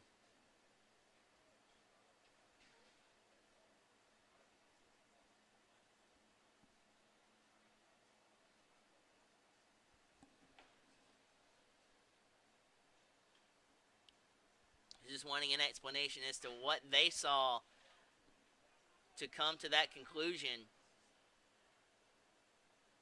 as that puts a runner in scoring position now with 2 out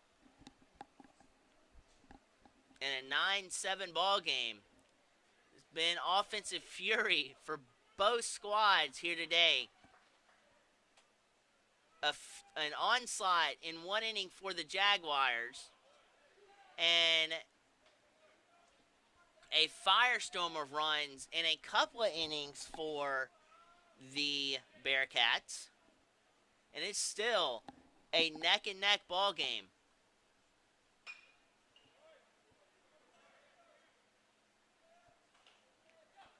As you did have a lead of 7 runs at one point, but then that was taken asunder, and that was surmounted by the Jaguars, coming within 1 run at a point in this game, as that ball is ripped past the diving Janowski into left field, and the 10th run for Lander shoots across. And 17 runs, folks, in 6 innings.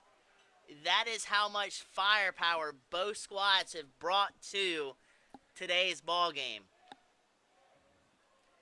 And we still have 3 innings of play to go,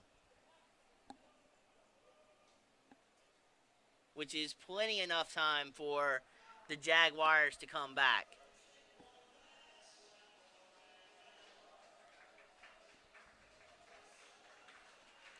And that will call it a day for Cody Pugh.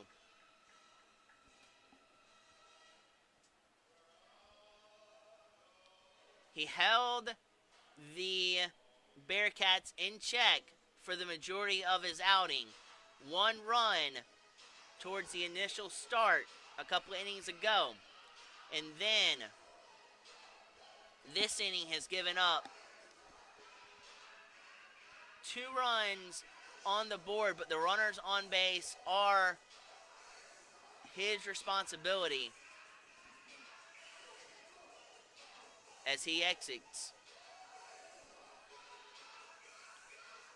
And I believe that that Joey Stillwell is getting the call on the mound. A lot of times, Coach Chris Howell and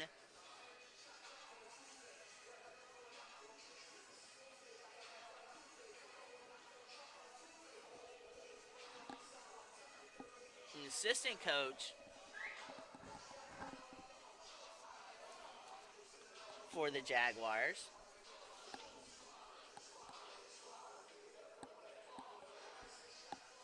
Josh Whitaker, have used him in a closer's role this year in a couple of ball games. He did the same thing last year when Chris Howell was an assistant coach for the Jags.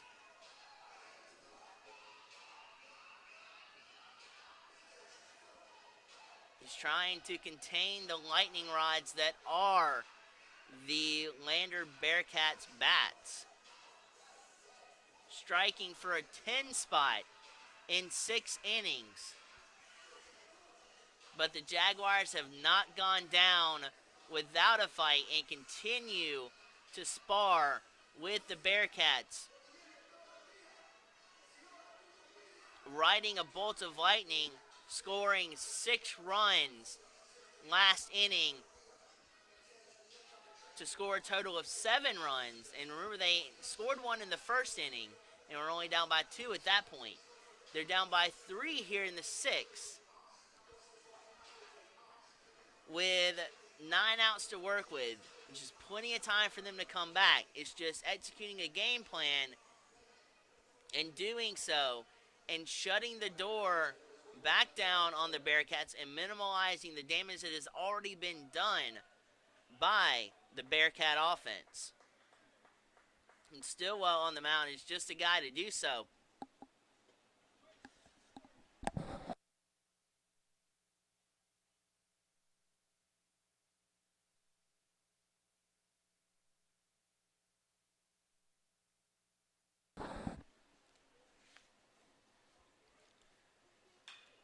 Stillwell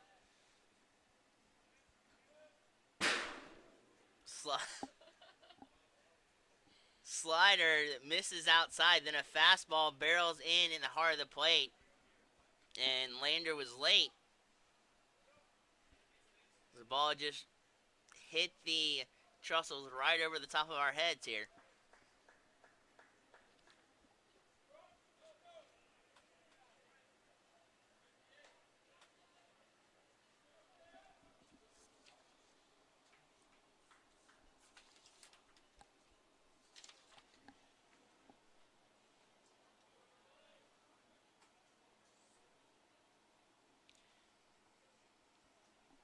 And Stillwell's line on the season thus far is a 4.38 ERA in 15 appearances, 1 game saved, and 24.2 innings pitched. Has allowed 23 hits, 13 runs, and 12 of those have been earned. He's also executed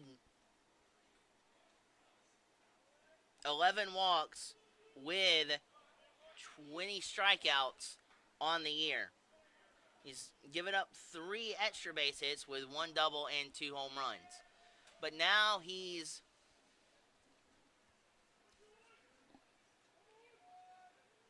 in a full count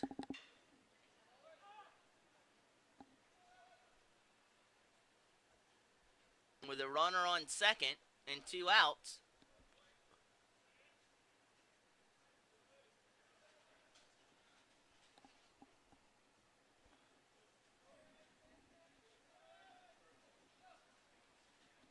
You would think now if Stillwell has an off speed pitch, like a curveball or a changeup or even a knuckleball if he possesses one, will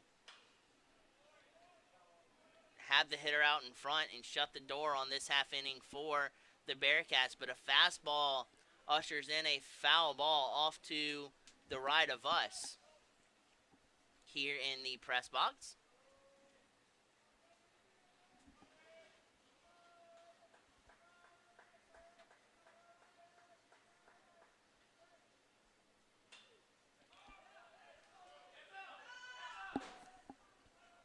That ball is fouled back into the stands just below us. Yeah, Taylor Lamb pulling announcing duties for the stadium here at Lake Olmstead Stadium on PA, who has been on this broadcast several times calling games. So, while he's doing that, he has graciously allowed me to take you through this exquisite ball game and what was thought to be an onslaught at one point has turned out to be the onslaughts that we thought they were going to be. But the turnout to this point has become more of a game than we initially thought it could be as well with the onslaughts at bay, because what was a 7-run lead has quickly digressed into a 3-run lead as it stands right now for the Bearcats, and at one point was a 1-run lead for the Bearcats. So a very good baseball game, and we are only in the 6th inning. Stillwell's payoff pitch, and that's bolted into center field. Widener's legs. He's getting a heck of an exercise day and heck of a workout day out in center field, but he comes down with the catch to send it into the bottom half of the 6th inning. Can the Jaguars put the charge back into some baseballs like they did last inning? Come on back and find out.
So aggressiveness is the name of the game for the Jaguars, at least to start off the 6th inning, as Brent Alford sends one into the field but doesn't get a base hit out of it, and his out is recorded.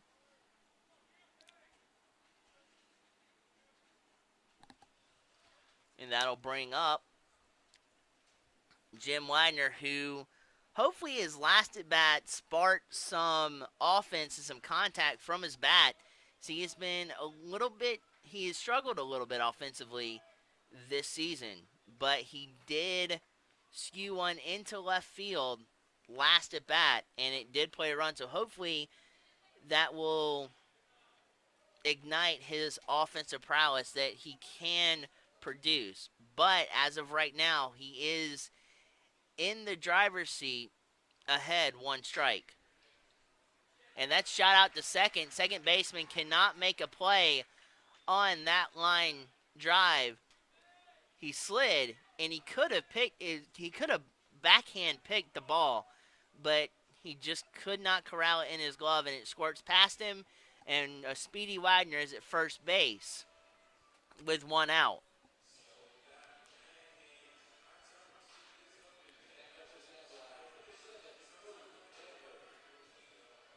And Cody Lanford has an opportunity like he did in his last at-bat to do some damage to the Bearcats with a runner on first base. But he takes a first pitch strike. Or no, excuse me, it was a first pitch ball. Thought that hit the inside corner, but the umpire does not give the strike call to the Bearcats.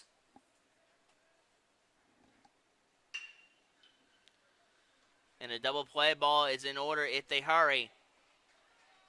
They got one at second, retiring Wagner, but the throw was misfired from second to first base, allowing Lanford to rush over to second base to put him in scoring position for Tyler Roberts with 2 outs here in the 6th inning.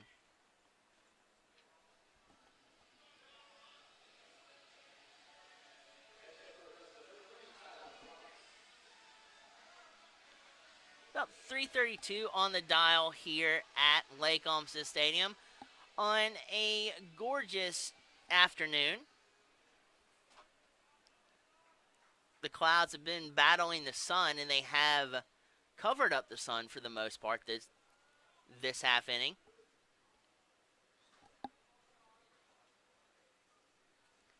Which minimizes any type of shadows that can appear on the diamond.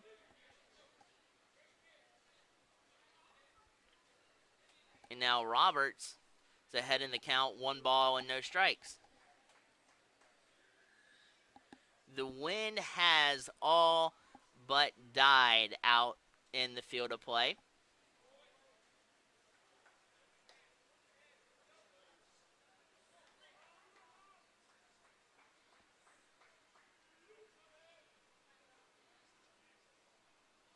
As any power will have to be generated from the legs, through the hips, and through the hands to muster it out of the park, if with no help from any wind whatsoever.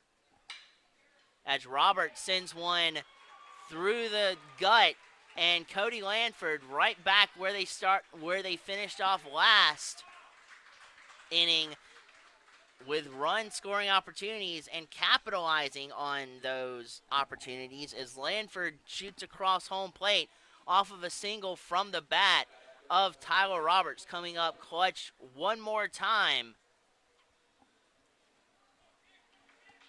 and piercing through a 3-run advantage, making the advantage only 2.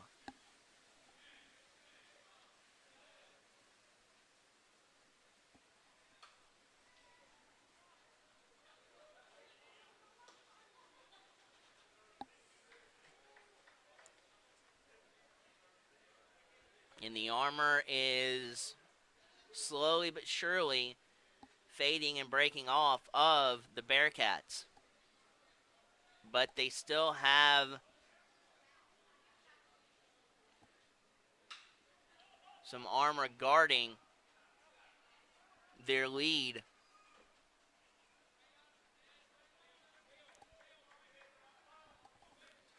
As Clint Hardy is down 0 balls and 2 strikes. That last pitch was in the heart of the plate. He just was fooled on it and shot it off to the right-hand side in foul territory.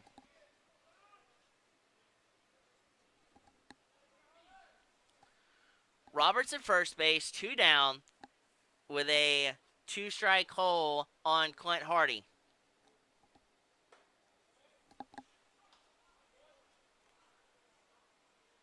Thought they could catch Tyler Roberts dancing out on the base pads, but You've got nimble feet. You've got very much a speedster out on first base in Tyler Roberts, who has an exquisite agility behind him, and he dances back into first base with a slide safely. And Clint Hardy elevates the very next pitch he sees back over our heads, as the count will be set at a 1-ball, 2-strike count.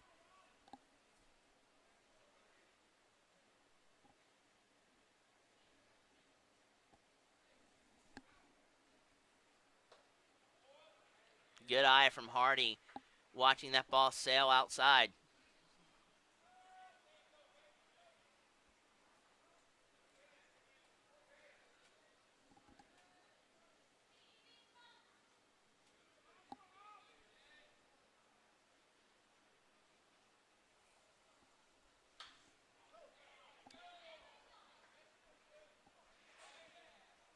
You've got 2 outs, says Hardy, but you want to be sure to make contact with the baseball to advance Roberts and get a base hit. Now, with Roberts' speed, depending on where Hardy hits it, Roberts could either wind up at third or he could come home if it's a gap power baseball. But you want to make contact with this baseball, and he does, and he sends one out to left field right into the grasp of the Bearcat left fielder Conaway to extinguish the threat here from the Jaguars in the 6th inning.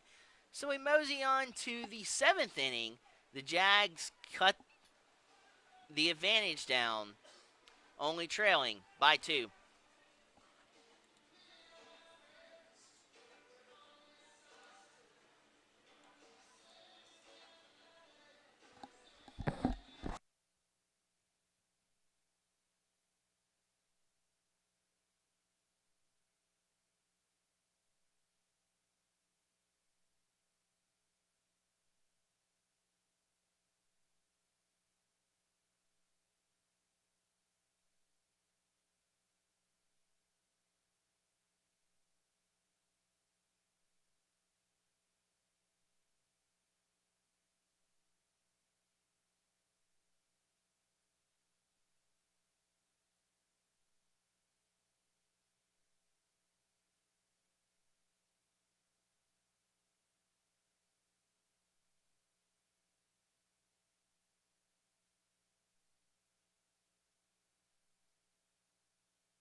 Reed Gray stands back into the dish.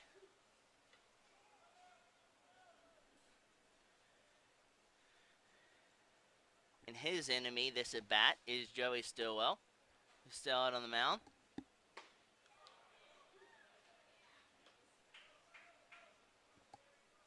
That pitch he fires deadens the outside corner up nicely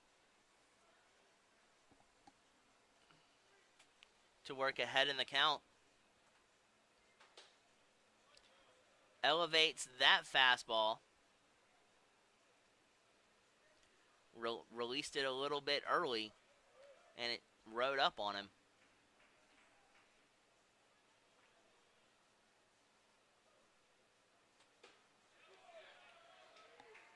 Towards the outside corner nicely with a blazing fastball. And strike 3 call and a punch out.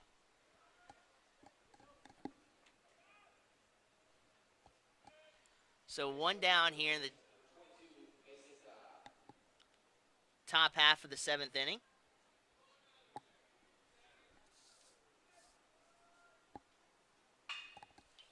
Third baseman Dodd doesn't waste any time, finds a pitch of his liking and just puts good aluminum on it and trickles one into center field. It wasn't quite a seeing eye single as it didn't squirt through the defenders, but it definitely trickled into center field. So Dodd is stationed at first base with Troutman looking to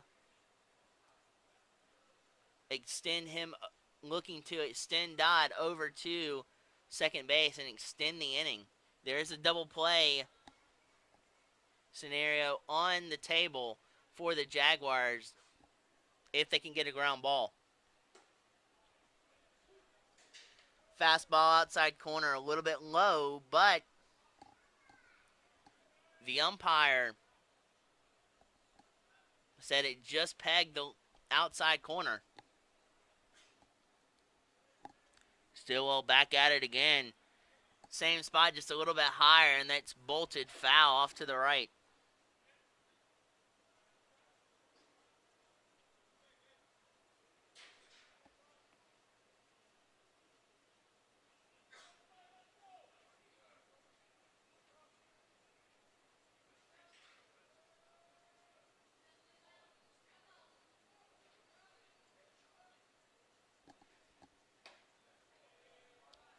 Setting up outside corner, found its target. Did not terminate the target, but definitely found its target in the mitt of Alford.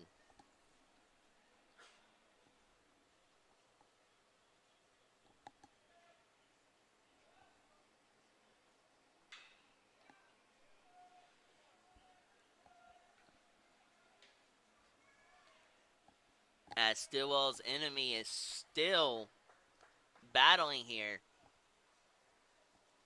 And he's in protection mode with 2 strikes.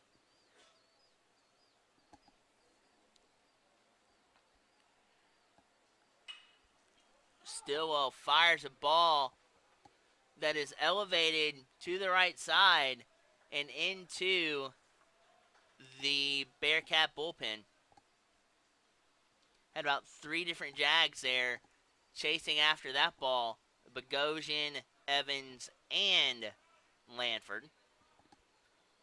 Out of the reach of every single one of them.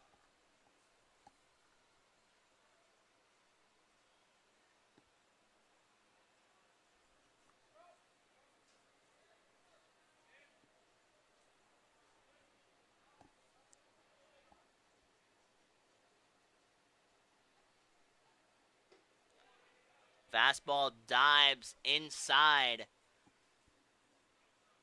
Doesn't break over the inside corner plane.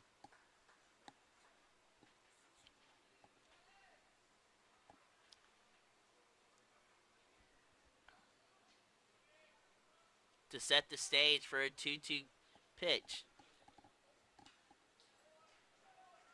High fastball, but Lander was able to get the bat around and foul it back.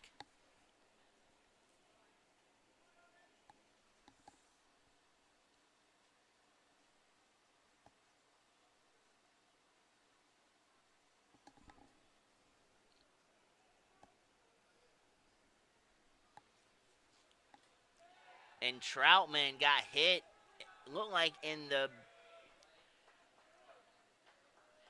high part of the back. And he trots over to first base.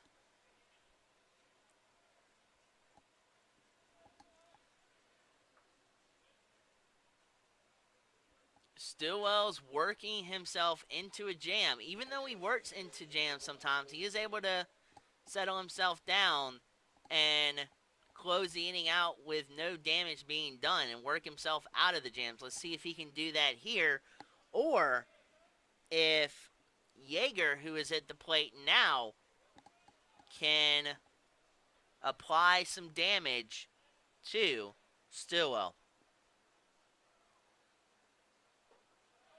Starts him off with a curveball. Good eye.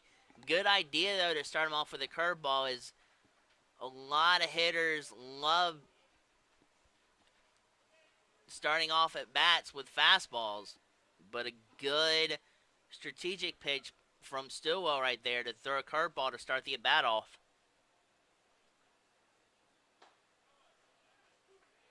Then comes back with a fastball low. Great spot.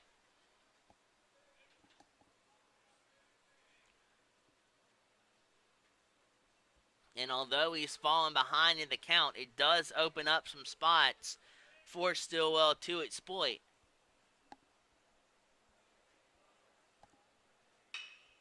And that ball is ripped to Janowski at third. Toss over to second base, and Lanford rifles it over to first base, and Bogosian to turn a 5-4-3 double play. We mosey into seventh inning stretch. We do have one bit of news to tell you about. The games that were originally scheduled for tomorrow that were moved to Sunday have now been migrated back to Saturday. Tomorrow, the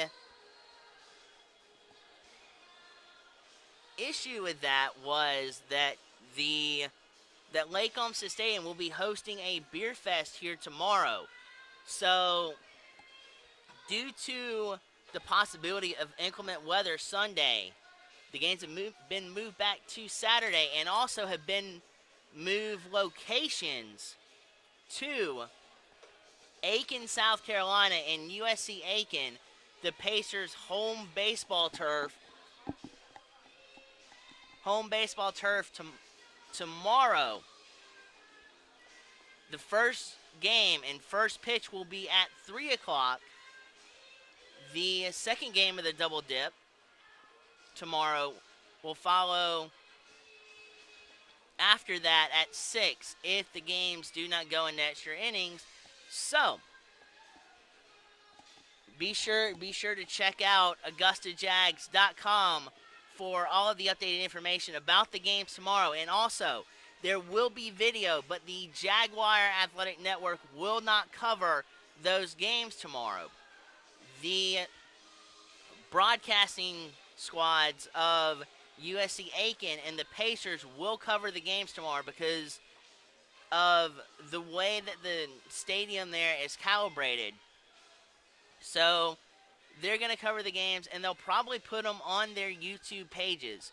And check out AugustaJags.com because we will have links up to those videos tomorrow. Now, the Jaguar Network will be back with you on Wednesday, April the 26th for the final home game of the season here at Lake Olmstead Stadium against Claflin at 6 o'clock sharp. That will be the final game, the final home game for the 2017 baseball season here at Lake Olmstead Stadium, Wednesday, April the 26th at 6 o'clock p.m. So please be sure to tune in for that as well.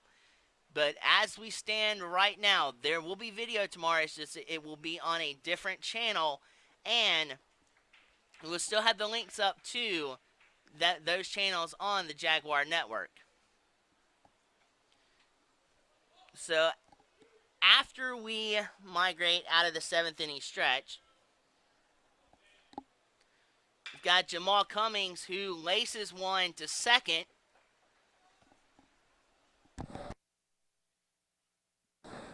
But right at Yeager for the first out in the bottom half of the seventh inning.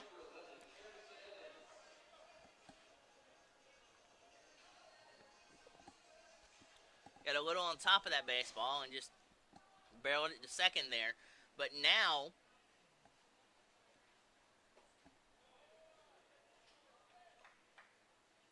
the hole on the left side from second to first has opened up a little bit with Yeager playing toward the back end of the second base bag, and almost on the grass. But Carrington has worked his way into a huge driver's seat here with a 2-ball, no strike count on him.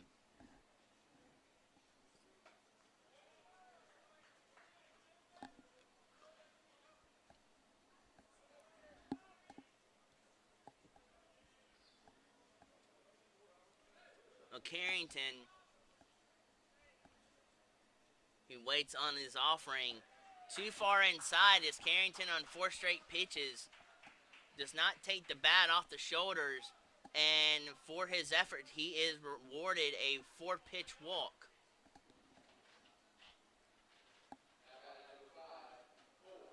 And with the Jaguars down only by 2, that is a crucial run at first base and at the dish, and Cole Janowsic, who stands in now and is awaiting his first pitch of this at bat. Too far outside.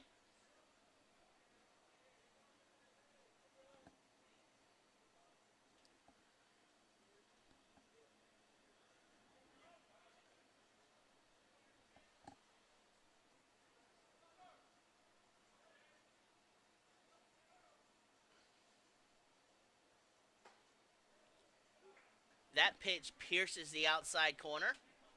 Good fastball. As Janowsic can't help but to look at it. And it goes against him. If you're Chris Howell here, do you send Evans here and try to steal second with the potential of him making second, but also him getting thrown out at second and alleviating this threat that could tie the ball game up? That's the conundrum there. I think with the speed of Carrington Evans, much like a little bit earlier with Jamal Cummings, it'll be a much easier route if they do try to steal this bag, and it puts more pressure on the pitcher to try to tighten up and not allow the run to come across, because even though they're up by 2, it's a really tight ball game, and a 1-run swing could change the momentum and eventually come back to bite the Bearcats here. So I think I would go ahead and try to implement either a hit and run or a delayed steal or a steal to try to cook up some anarchy on the base pads, and ultimately with Evans' speed, it's much easier to slide in there safely. But now Janowsic, as it stands right now, bounces back to the pitcher. 1, and Janowsic beats the wrap back at first base. So that will be a 1-6 fielder's choice putout in the book for the Bearcats.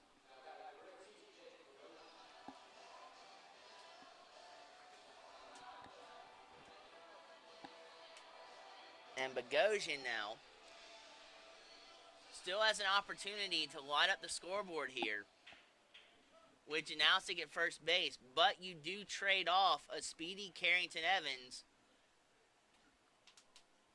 for Cole Janowsic, who doesn't have as much speed as Carrington does.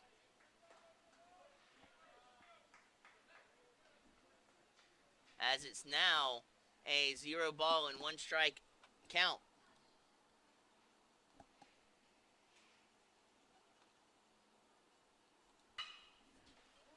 And that ball is tattooed high into center field. Had lofty air under it, so it didn't go as far back as I thought it might. But that will put the kibosh out on the threat for the Jaguars in the 7th. Moseying on to the tail end of the ball game. Jaguars still trail by 2.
Back up at the dish is Alex Conaway for the Bearcats. And the first pitch he sees, he is aggressive on and serves it into the glove of Jim Wagner out in center field to record the first out in the 8th inning.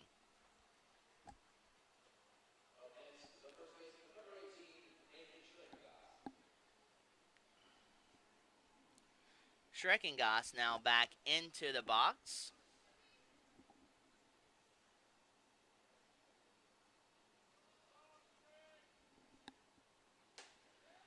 That fastball got away extremely far out of the hand of Stillwell. When he released it, that just soared way too far outside.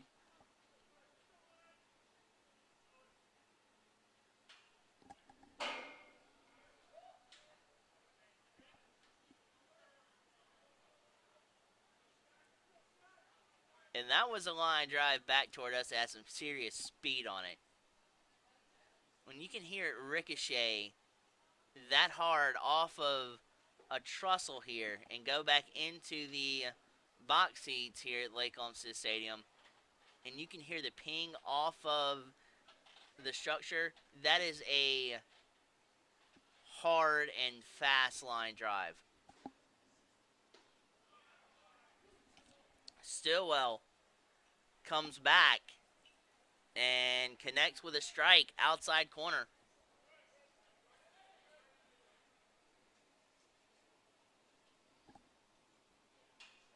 Again, he's working the outside corner.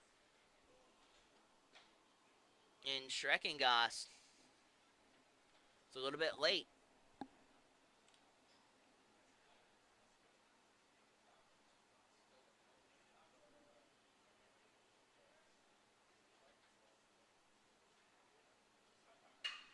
Schreckengoss sizes up the timing of that pitch and elevates it into center field for a one-out single.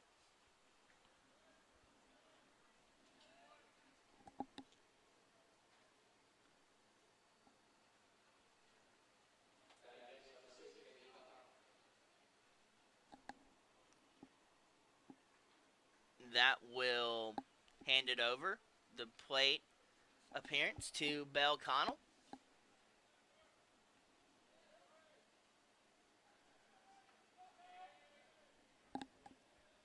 And Stillwell fires high and tight.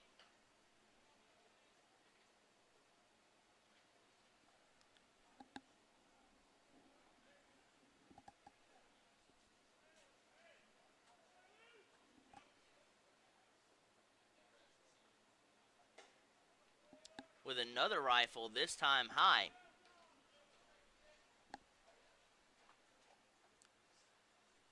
Your infield and outfield both are playing straight up, with Wagner kind of shifted a little bit more toward the left side of the 400 sign out in center.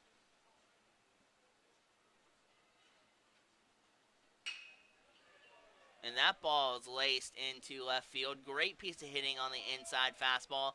Turning on it, not trying to do too much with it, just put it in play where the fielders are not. And Connell has himself a one-out single.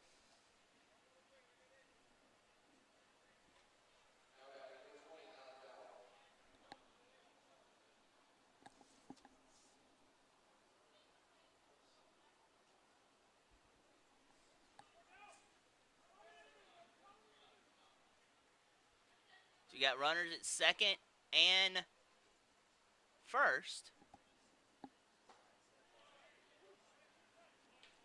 First pitch dives to the outside part of the plate and connects with the outside corner.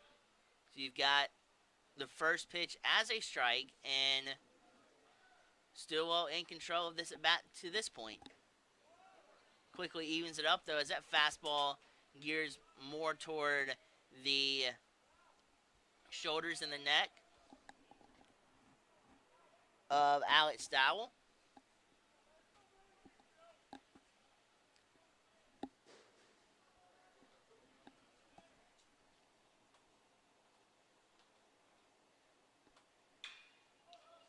Stillwell fastball inside. Dowell elevates over past the dugout, but Bogosian has enough room and makes the snare in foul territory for the second out of the eighth inning.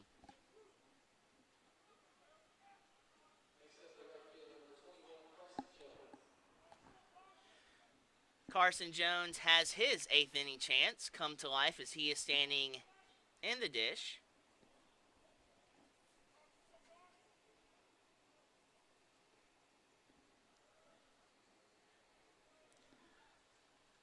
He's got some ducks on the pond if he can make contact with the baseball.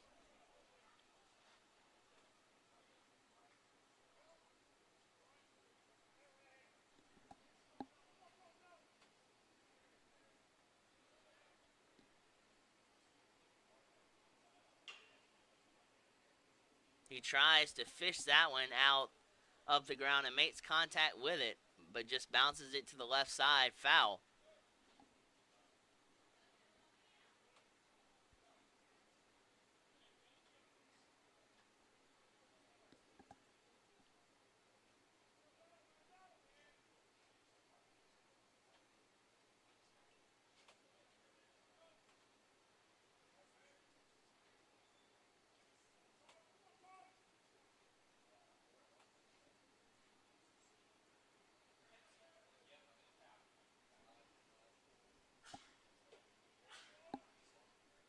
Stillwell's losing the handle on his fastball yet again in this at bat.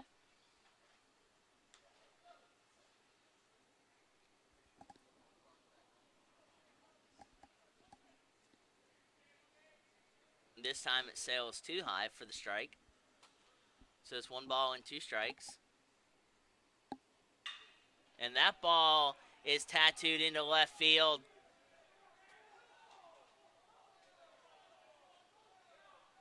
Centimeters foul. That was a concrete blast that just by sheer power could not keep that ball fair. And it was a huge, loud first strike.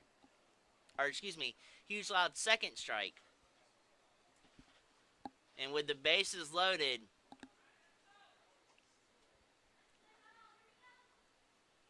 if you're a Jaguars fan, that could have been disastrous. If you are a Bearcat fan, you're doing the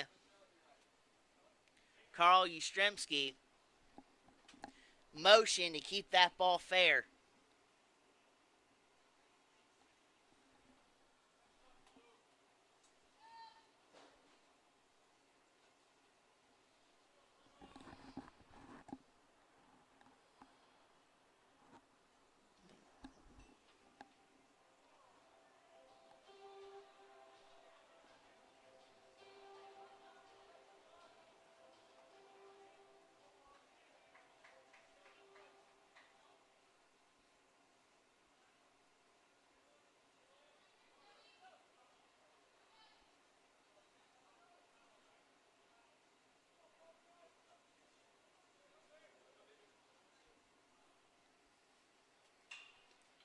And that ball is conked high in the sky. Shortstop Tyler Roberts calls everybody off, divvies under it, and grabs it for the third out of the eighth inning, and a huge out to keep the Storm at bay. Jaguars contain the offense for the most part that inning, so now they're only down by 2, and they have 6 outs to work with. Can they muster up the strength and the power to finish off what they started with a massive comeback?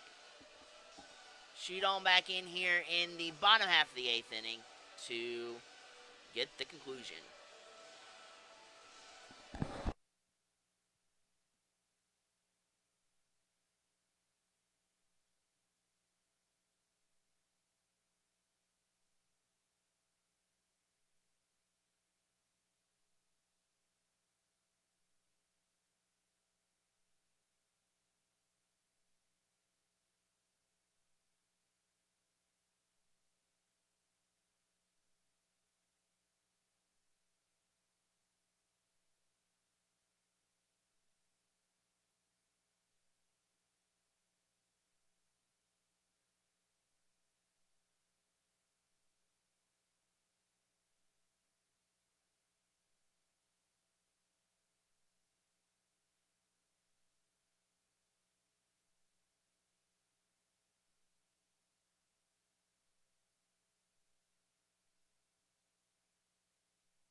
bottom half of the order for the Jaguars collides with a pitcher for Lander. And Brent Alford is the first man to tackle Robbie Hoyt.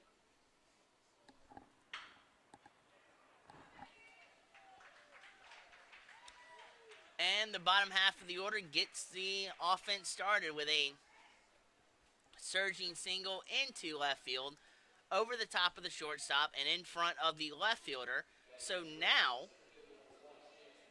you've got Jim Widener, who initially had a hit in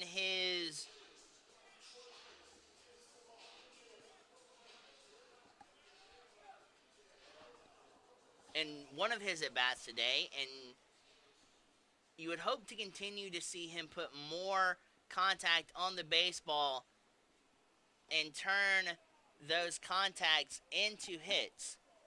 But he's got to make contact first. And he just looks at a fastball dying to the outside part of the corner, tacks it on the outside corner, and he's in a one strike, no ball hole. Widener sees what he likes and tries to go after it, but was a little bit late on that changeup offering, and he is in a 0-2 hole.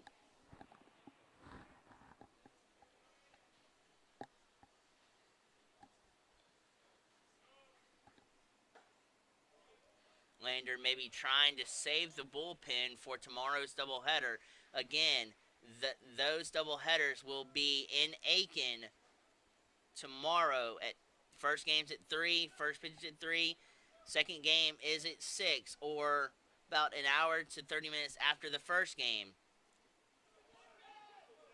As that ball dies in the dirt, and Alford winds up at second off of a wild pitch. And again, the Jaguar Athletic Network will not be carrying those games. We will leave that up to the used to their guys have links on AugustaJags.com for you to view the ball games if you would like to. But back here on the Jaguar Network, we will be back with you April the 26th at 6 o'clock for the final Lake Olmstead and Augusta Jaguar home game in this 2017 season. As Jim Widener orchestrates a walk out of that at bat, and bottom of the 8th inning is proving to fire up some trouble for the Bearcats as their head coach is heading out to the mound.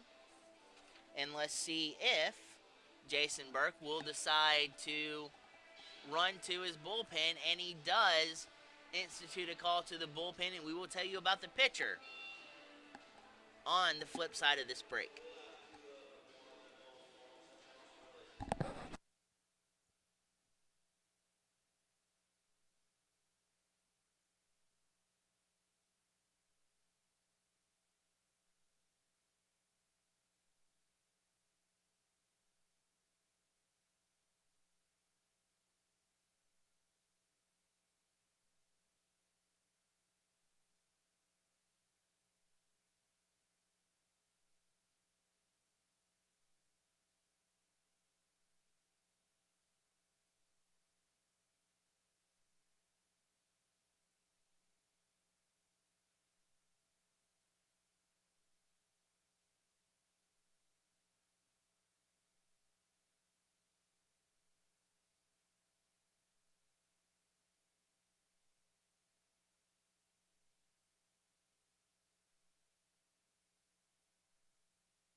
pitcher getting the call for the Bearcats and stomping on the mound for his first effort is Marshall Thompson, and he's tested right out of the gate with a bunt attempt that was popped up instead of dead and in on the ground, not doing a darn thing to advance any of the runners, as Cody Lanford could not center it, square it up, and get it down.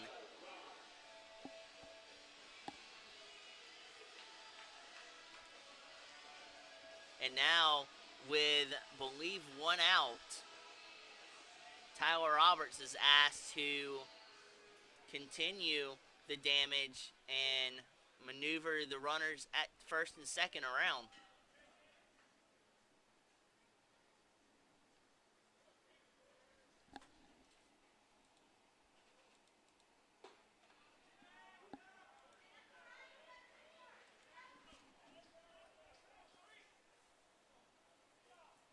Tyler Roberts looks at a first pitch strike.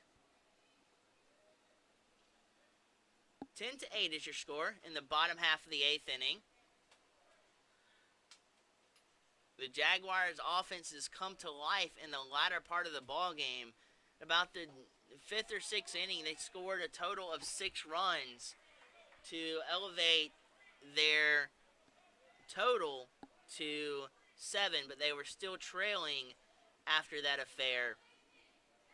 Even after that ignition on offense, they still were trailing by at 1.1, and Lander has tacked on a couple of insurance runs to spread the lead out more, and as we stand now, the lead is 2. But the Jaguars have runners at second and first and a chance to tie the ball game with a very clutch Tyler Roberts at the dish.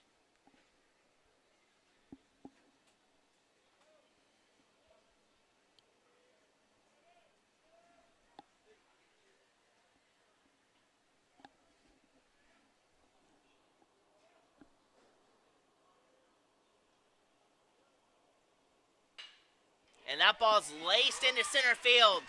See, they're going to hold the runner at third base. They're going to hold the runner at third base, and the bases are loaded for, in a situation that the Bearcats are in right now. This is one of the guys you do not want to be facing at all with the bases loaded in Clint Hardy. This 5-tool athlete for the Jags plays left field, center field, and he is at the dish right now, and he has tremendous power and contact ability. It's a very dangerous circumstance for the Bearcats. And that ball's belted into left field. On the run, the left fielder corrals it on the run. The ninth run will come across for the Jaguars. Clint Hardy almost had it out, almost crushed it beyond the reach of Conaway, the left fielder, but grabbed it just barely in his grasp, recorded the out, but lost the advantage to their lead as they are now, as the Bearcats are only up by 1. And Jamal Cummings at the dish. Now with the first and third situation and the tying run 90 feet away. Ball in the dirt, a mammoth stop there by the Bearcat catcher Troutman.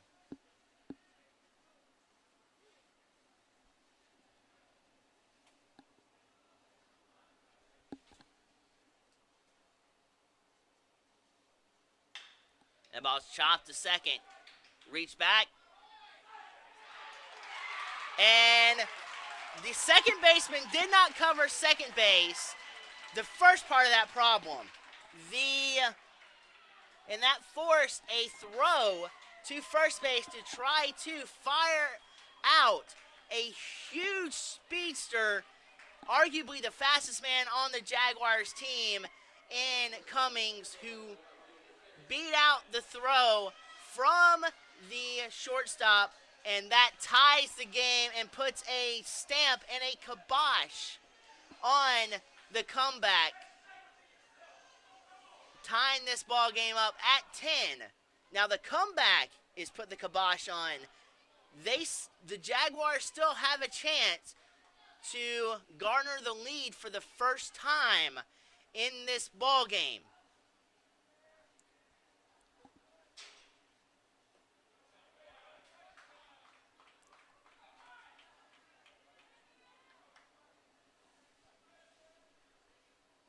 The Jaguars have come surging back from a 7-run deficit at one point in this ball game to tie this ball game up at 10 with 4 outs to go.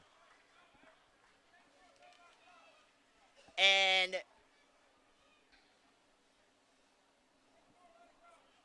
the Jaguars kept clawing and clawing until they now have a chance with runners at first and second to take the lead.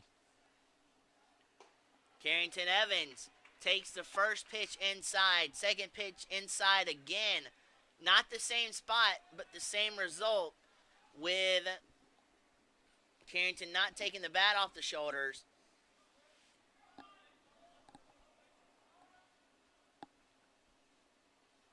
Cummings at first, and Roberts at second. And that ball's bouncing into right field. Carrington coming around. He scores! He scores, and the Jaguars have pumped up, tacked on, and reclaimed and claimed the lead for the first time in this ball game today. I am losing my voice, but I don't care at this point. That was a phenomenal comeback with an emphasis on gravitating and putting a stamp on clamping the lead here at Lake Olmstead Stadium. And the Jaguars are still at bat here in the 8th inning. Jamal Cummings and Carrington Evans have given life back into the dugout and the fans here at Lake Olmstead Stadium. The improbable of the improbable has come to fruition and has put a stamp on this baseball game. Now, there's still 3 outs to go in the top of the 9th, and anything can happen. But as it stands right now, we had a 17-inning game earlier in the season where the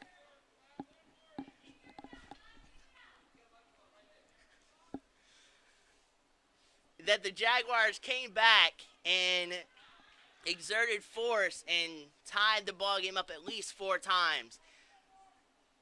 This particular ball game with different Jaguars came hot, clamped down, held the Bearcats to a minimum. And the Bearcats tacked on some insurance runs here and there, but it never got out of hand after that 6-run, 6th-inning cap that the Jaguars came roaring back from. And then again, Cole Janowski puts more insurance stamps on as Cummings comes around. Evans comes around. He is safe. He is safe.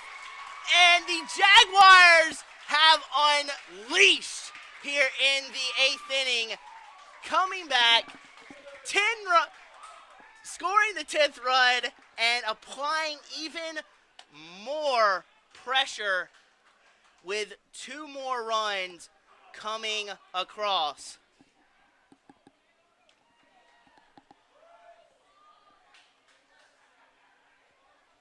And The Bearcats do have one more opportunity at the plate, but at this point, you've got to feel for the Bearcat fans and for the players as well. Having an 7-point lead, losing it, and then falling behind here in the latter half of the 8th inning. But the Jaguar fans are riled up. The broadcasters are riled up. The coaches are riled up. And the field has sunlight. And what an exquisite metaphor for heat, not only from the Jaguars' bats, but heat resembling in the heart of the Jaguars to come firing back and putting a stamp on this ball game and taking the lead here in the bottom half of the 8th inning.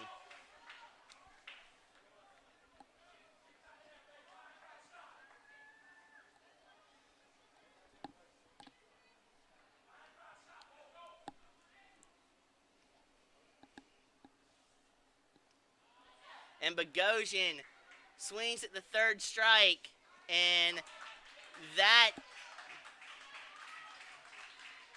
wraps up a hot 8th inning, and with the Jaguar bats igniting for at least 4 runs to come back, recharge, surge, take the lead, and have the lead going into the final 3 outs if the Jaguars can hold it.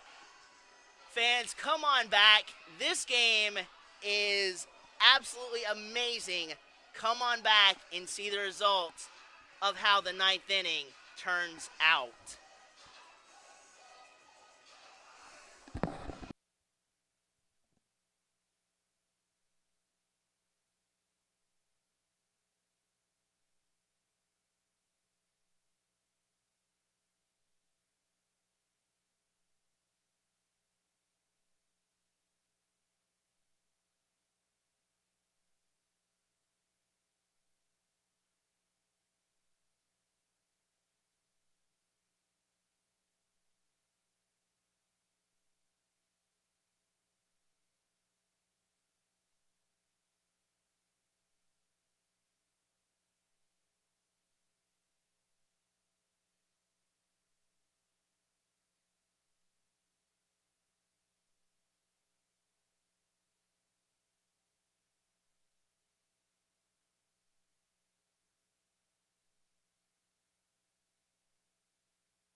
The lightning barrels came booming in the bottom half of the 8th inning for the Jaguars, and let's see if the defense of the Jags and Stillwell can close out this ball game in what has been a phenomenal ball game, an improbable comeback that was cemented in the 8th inning. The Jaguars, for the first time in this ball game, in what looked dreary from the start, at one point down 7, have taken the lead. And yes, I said they are in front and in control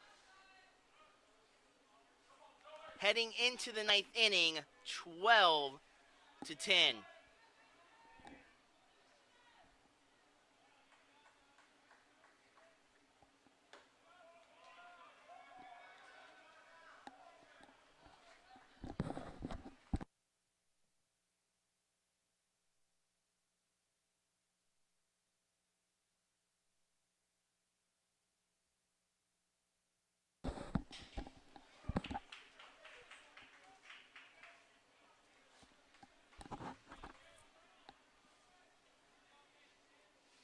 Sun's blinding the view on the scoreboard, so it's 13-10 is your score after a Massive comeback, and now Stillwell is in control.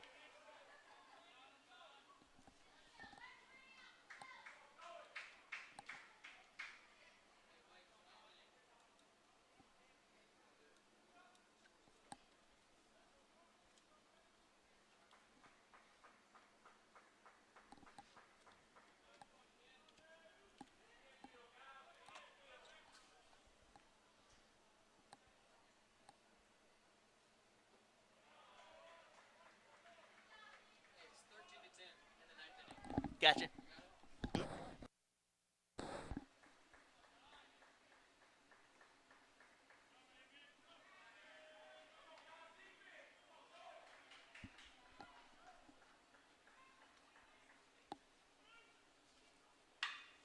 Stillwell leaves that one over the heart of the plate. That ball is launched over the head of the right fielder, Evans. The Bearcats are not done yet. They are not going down without a fight. This game still has life. They're coming down. This is a 10-round knockout in the ninth inning with 23 runs to this point have come across home plate. 17 of those runs were plated as of the 6th inning.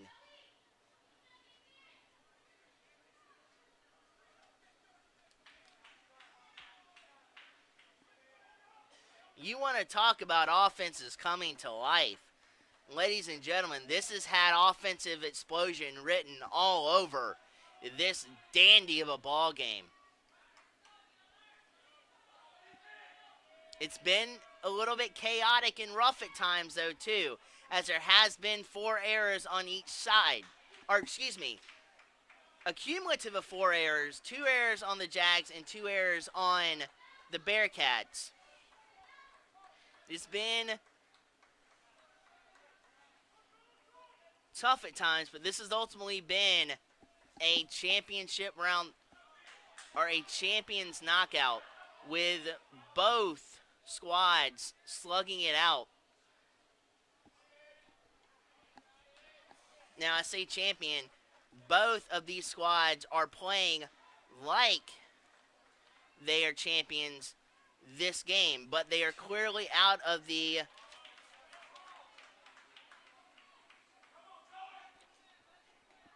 Peach Belt Conference.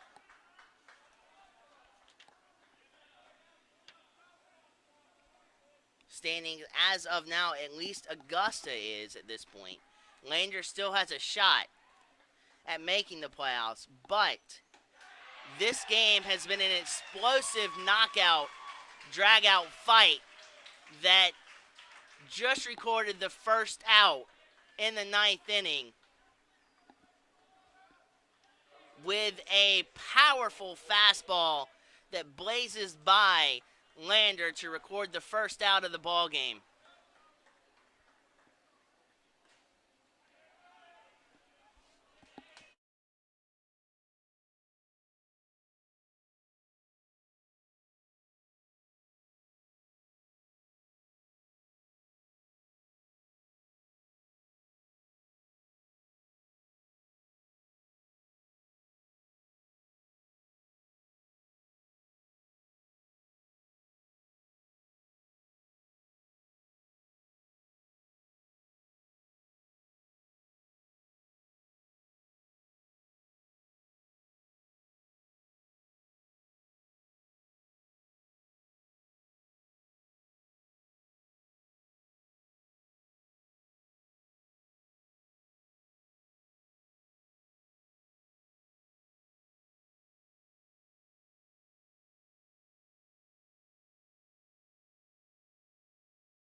The Jaguars roared their way back once. Can they do it again?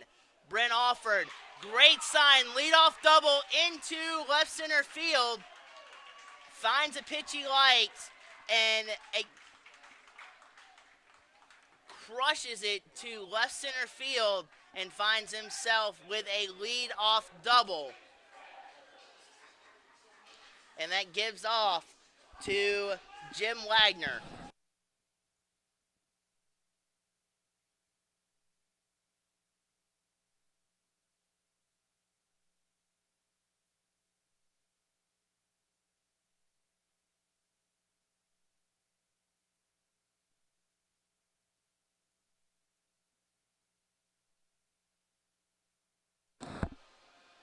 That may have been Marshall's last batter he faces.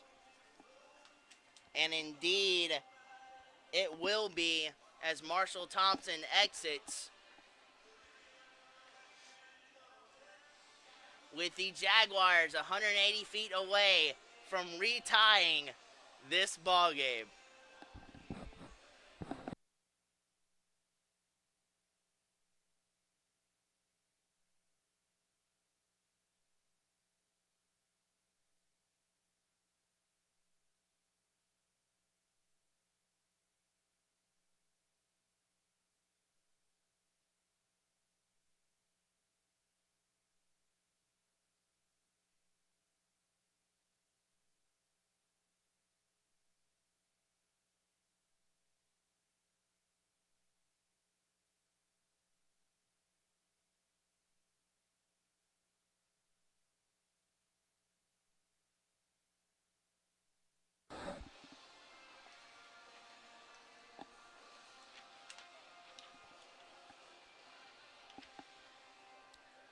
So Jason Burke elects to go with a new pitcher,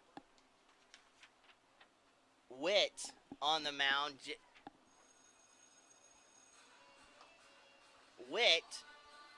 Joseph Witt stands at 5'10" and comes into the ballgame at 202 pounds. He is a sophomore out of Graniteville, South Carolina, in Midland Valley High School.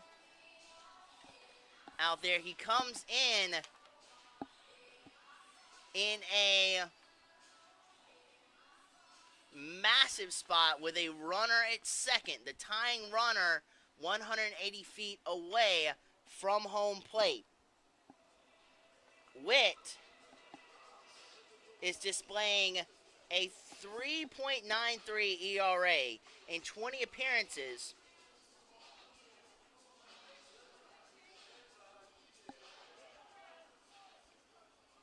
.1 innings pitched, 37 hits, 15 runs, and 15 of those are earned. Now, Witt has a lot of triple, 8 doubles, but he does have 31 strikeouts on the season.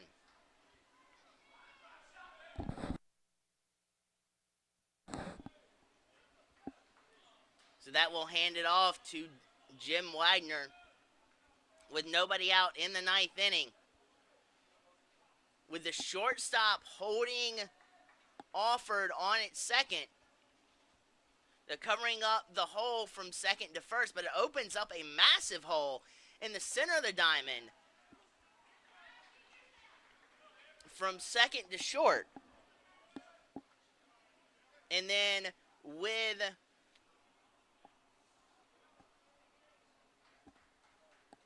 Connell holding Alford at second, it kind of opens up a small hole as well from shortstop to third base. Let's see where Wagner elects to go. All he has to do is get contact on a baseball and preferably hit it in the air to advance.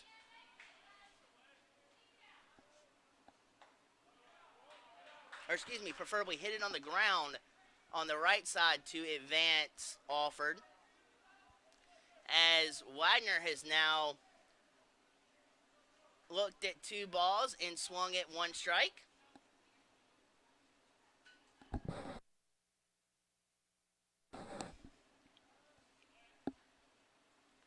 Widener again sees a ball that kisses the dirt. Intriguing situation here, folks. Alford at second. Jaguars have had a massive comeback this game that was topped off in the 8th inning, coming back from at one point a 7-run deficit to tie this ball game up at 10. And Wagner now walks to first base to put even more pressure on Witt. But the Jaguars tied it and took the lead for the first time in the bottom half of the 8th inning. The Bearcats fought, clawed, and scratched their way to retake the lead in the 9th. And now the Jaguars are in position to at least tie this ball game, if not walk off this ball game here in the bottom half of the 9th inning. This has been a phenomenal offensive display thus far this game. A crazy baseball game. At one point, the Jaguars scored 6 runs in 1 inning and 5 runs in the 8th inning to a great display of baseball knowledge and baseball wherewithal as Lanford places down a great bunt there. He tried that earlier in the ball game and couldn't get the bunt down as he popped it up that at bat, but this time he makes sure to square it up and push it down the third base line to advance Widener and Alford to second and third. Alford is at third, Widener at second. Alford doesn't have blazing speed, so it'll take either a base hit or a deep fly ball to try to score him.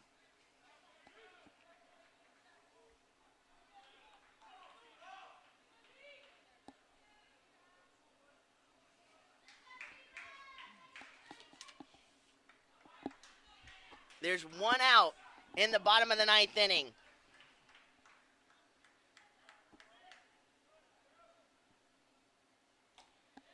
T-Rob likes what he saw and just swung through the baseball for the first strike. He wanted to end the ball game right there, but just could not make contact with the baseball. The winning run at second base. Tying run at third base. 1 out, bottom of the 9th inning. And that ball's shot into right field. There's going to be a play at the plate. It's not deep enough. They cut off the tying run at the plate. The pitcher does. Witt, realizing that throw was not going to be in time anyway. So the Jaguars come back and tie this ball game with Alford tagging and scoring on a shallow fly ball to right field. We could be going into extras, or if Clint Hardy has anything to say about it, he wants to walk this puppy off. He wants to take this baseball game to the bank and cash in a win.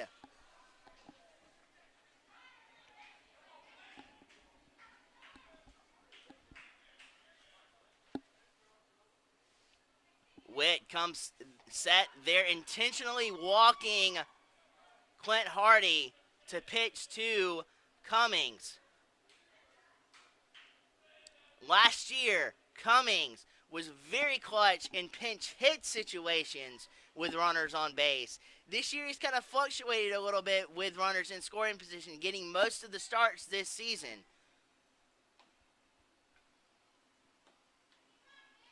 So it will be a crucial situation for Cummings when he makes his strides up to the plate.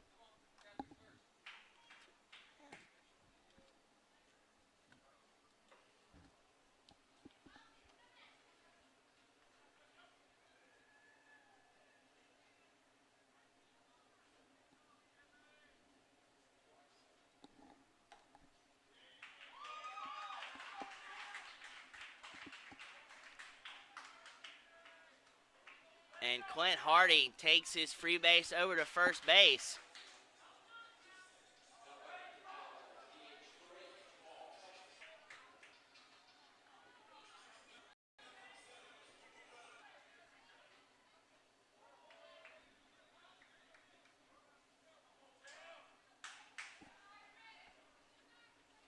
And Jamal Cummings looks at a first pitch.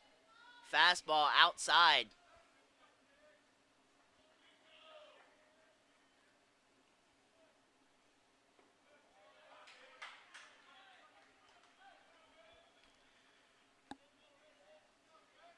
Wagner at second. Hardy at first with Cummings at the dish. Ahead, 2 balls and no strikes.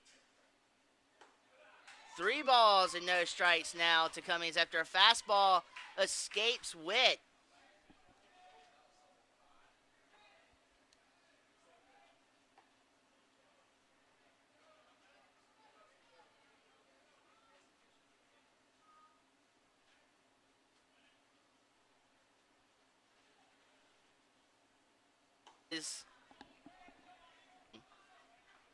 Nice change of speeds with a breaking ball.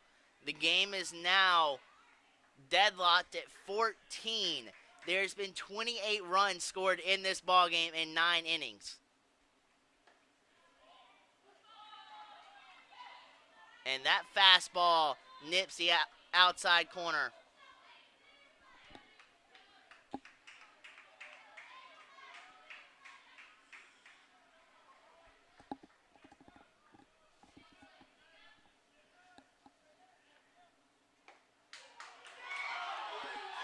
Outside corner, the umpire rings up Cummings with a fastball that looked, from our vantage point, outside, but the umpire has the final decision. And now, the game is tied up at 14.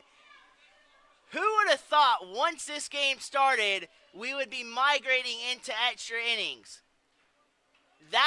This game right here is why baseball is so fun and so unpredictable. We will be right back with the 10th inning after the break.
On the mound, newly inserted pitcher Casey Leenock, and just like that, one pitch, one strike of not the kind you're hoping for if you are a Jaguars fan. That strike came off of a loud and scorching lander line drive home run into left field. So once the breath was taken into the fans, with a tie ball game in the bottom of the ninth, in one pitch, the breath was taken out of the Jaguars and the Jaguars fans here in the 10th inning with one swing of the bat.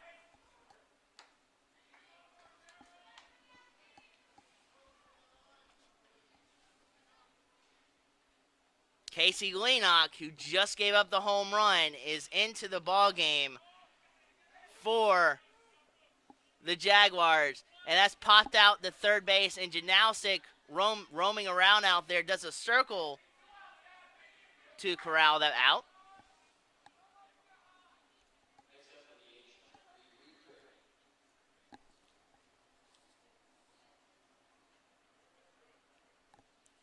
And the DH, Gray, marches back up to the dish. Is able to breathe easier after a home run off of the bat of Alec Powell. Tags on an insurance run as it is 15-14.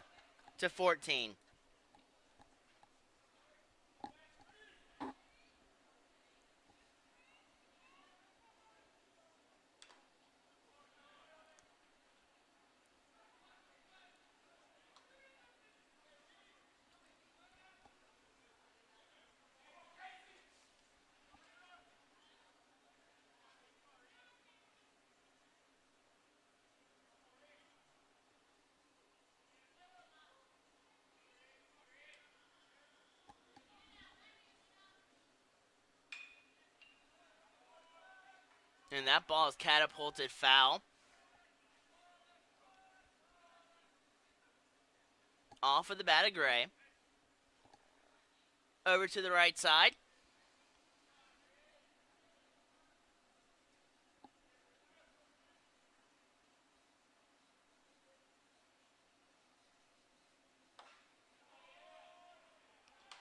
Sinking fastball there by Lanock.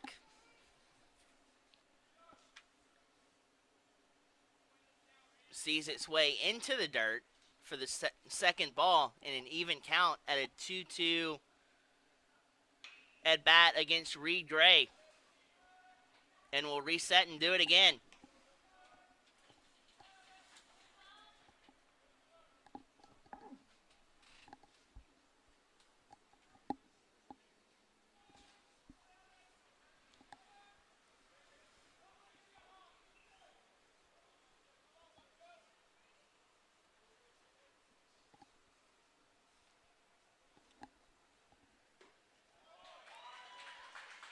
Struck him out.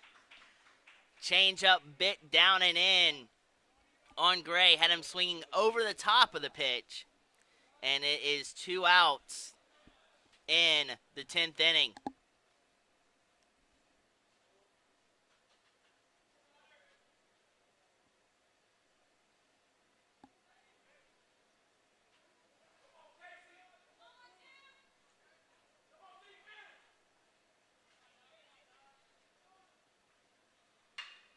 And that ball's crushed into right field.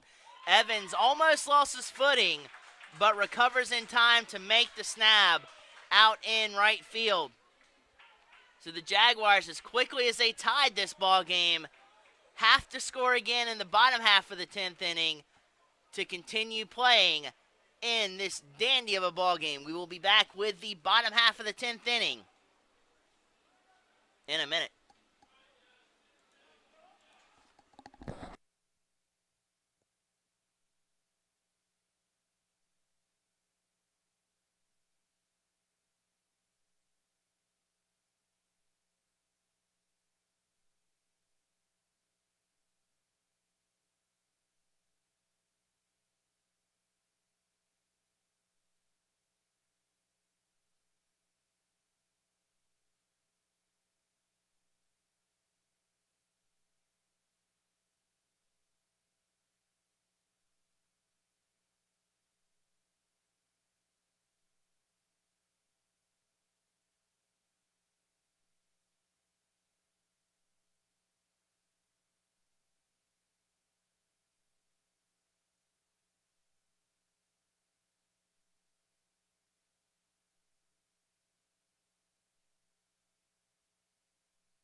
Evans, Janalsic, and Bogosian are your three in the bottom half of the 10th inning.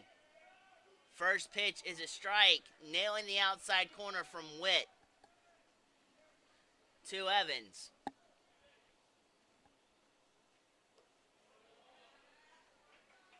Curveball that dies in the dirt. Good take by Evans. Witt comes, sets, and fires. That ball's into right field. That's double material. That may be triple material. And that ball is a little bit of trouble in right field, but gets it in to keep Carrington Evans at second base with a double. Great placement on a swing. Great inside-out approach. Phenomenal hit. And the Jaguars are in the same position they were in last inning when they tied this ball game.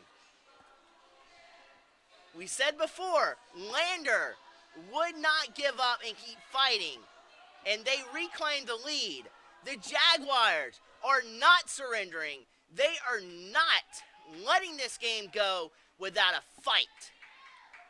And now it is in the power-surging bat of Cole Janalsic here with no outs in the bottom half of the 10th inning to tie this ball game up. The intensity of this ball game sure shows its face there as Janalsic was trying to put a charge through a baseball, comes up with only but air. Witt looks in for the sign.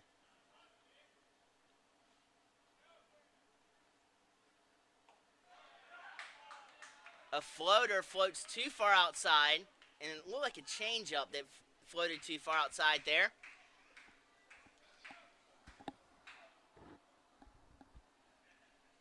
As Janalsic, even 1-1 count. That ball's crushed. Second base, jump throw. Will he get it? He got the out, but the transfer from but he did his job. He transferred Evans from second to third. Great accountability, great job by Janalsic, and exquisite throw and maneuver by Yeager to record the first out. But 90 feet away stands the tying run. If you're Bogosian there, you just want contact.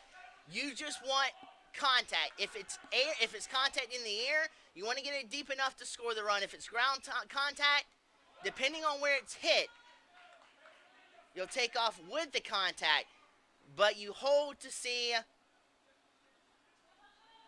where the ball is hit and how sharply it's hit, and then take off.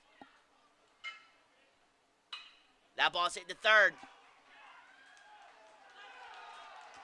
And Bogosian stands at first, but tags out Carrington at third base as the Bearcats' third baseman decides to dive with a great play at third, holding the ball and tagging out Carrington at third base. And that quells the threat for the time being. You still have one out to play with.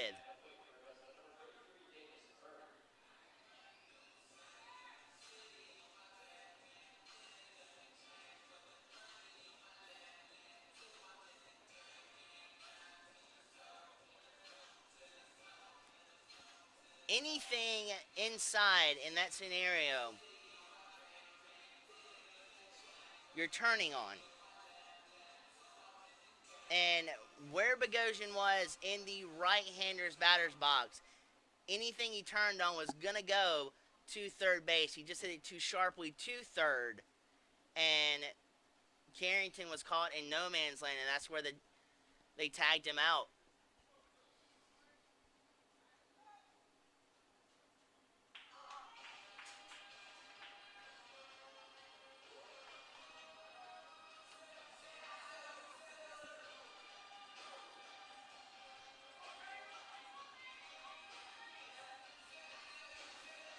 And pinch hitter now for the Jags coming to the plate to look to do some damage is Davis Murray.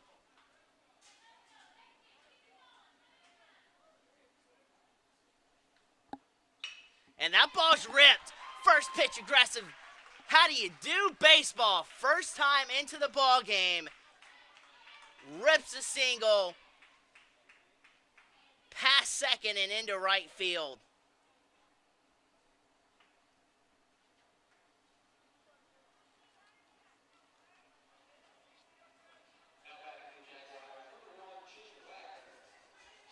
Jim Wagner comes to the plate, but you see how crucial that tag out was at third and how that's playing out right now. The Bearcats caught a break, but the Jaguars are still clawing their way back.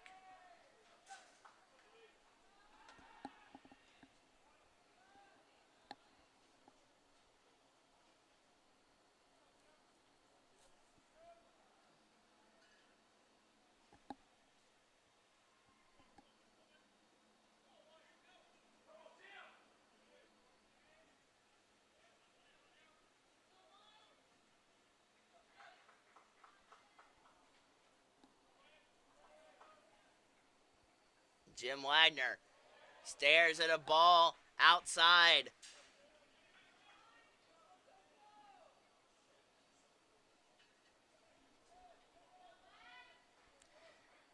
Not a bad ball game for an early Friday start.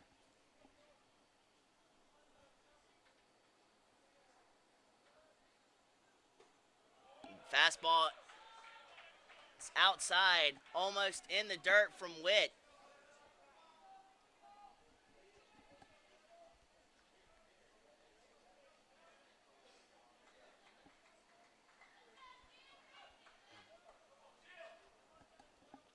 Witt looks in for the sign. Sun is back out on the diamond. And that ball is popped out foul to the left side.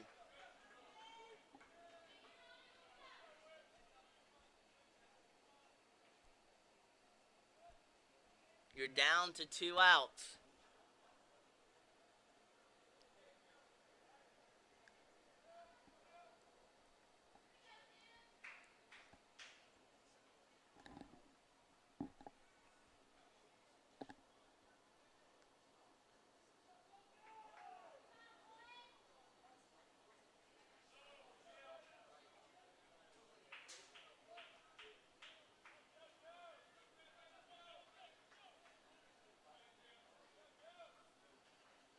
Jim Wagner waits.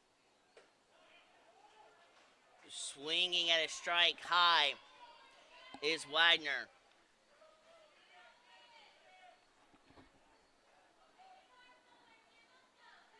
So it's looking like it is 2-2-2 all across the board. 2 strikes, 2 balls, and 2 outs. Wagner down to his last strike. Resets after he was late on a fastball inside.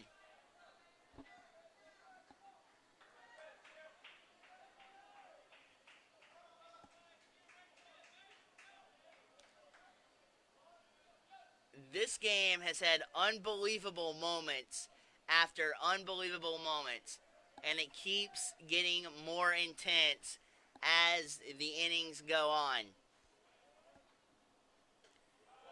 High fastball. Tried to bait him with a previous location, and he got the swing on the earlier location. This time, Wagner was disciplined with it and laid off. It is now a full count. 3 balls, 2 strikes with 2 out.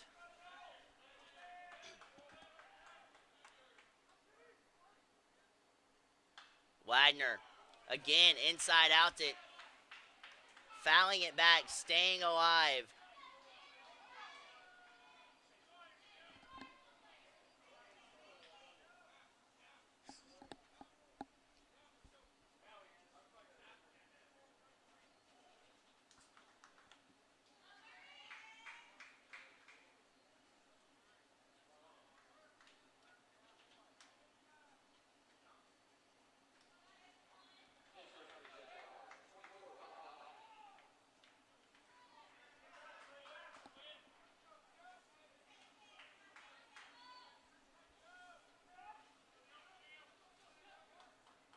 Now Widener stands back in. And that ball's belted. Center field. He's coming home. He's coming home. He's coming home. He is safe. Game is tied again. Game is tied again. Holy crap. The game is tied again for the second time. This game,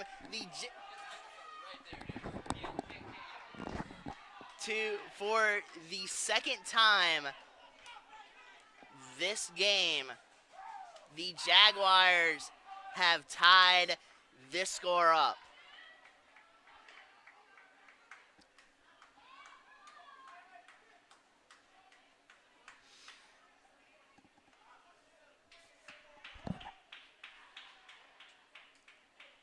Unreal. Unreal.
Unreal. Cody Lanford now at the dish for the Jaguars, and I believe that there was a steal there with nobody checking on the runner at first base, and now with 2 out, the Jaguars have runners in scoring position at second and third. Only 1 run counts, and that ball's lifted into left field. And the game, oh my God, the game has just been secured by the Jaguars. The game has just been won by the Jaguars on a pop fly that the left fielder tried his darndest to dive and snare, but the battle-tested, the fight, the claw from the Jaguars was never dead, was always alive, and they came back and cemented this win in an absolutely believable fashion. This game will go down as one of the best baseball games to look back on and remember, not only because of the comeback, but in the 17 inning ball game, the multiple comebacks, the fight, the valor, the battle that the Jaguars put on. This is a similar contest, and the Jaguars just reigned victorious in a dandy of a ball game. That'll be it for here at Lake Olmstead Stadium, ladies and gentlemen. Also, one more thing. Tomorrow, there will be a double dip tomorrow. The Jags will head over to USC Aiken's home turf in Aiken, South Carolina to finish out this series because of a beer festival that is being held here at Lake Olmstead Stadium. The Jaguar Network will not carry those games. The Aiken broadcasting team will carry those games. We will have links up for you guys to watch, to enjoy, and tune in to both those baseball games tomorrow. Thank you guys so much for sticking with me, for listening, for enjoying yourselves to witness a Jaguar win. I am Blake Collins. Thank you guys so much, and have a great rest of your day, and we will see you guys on the flip side.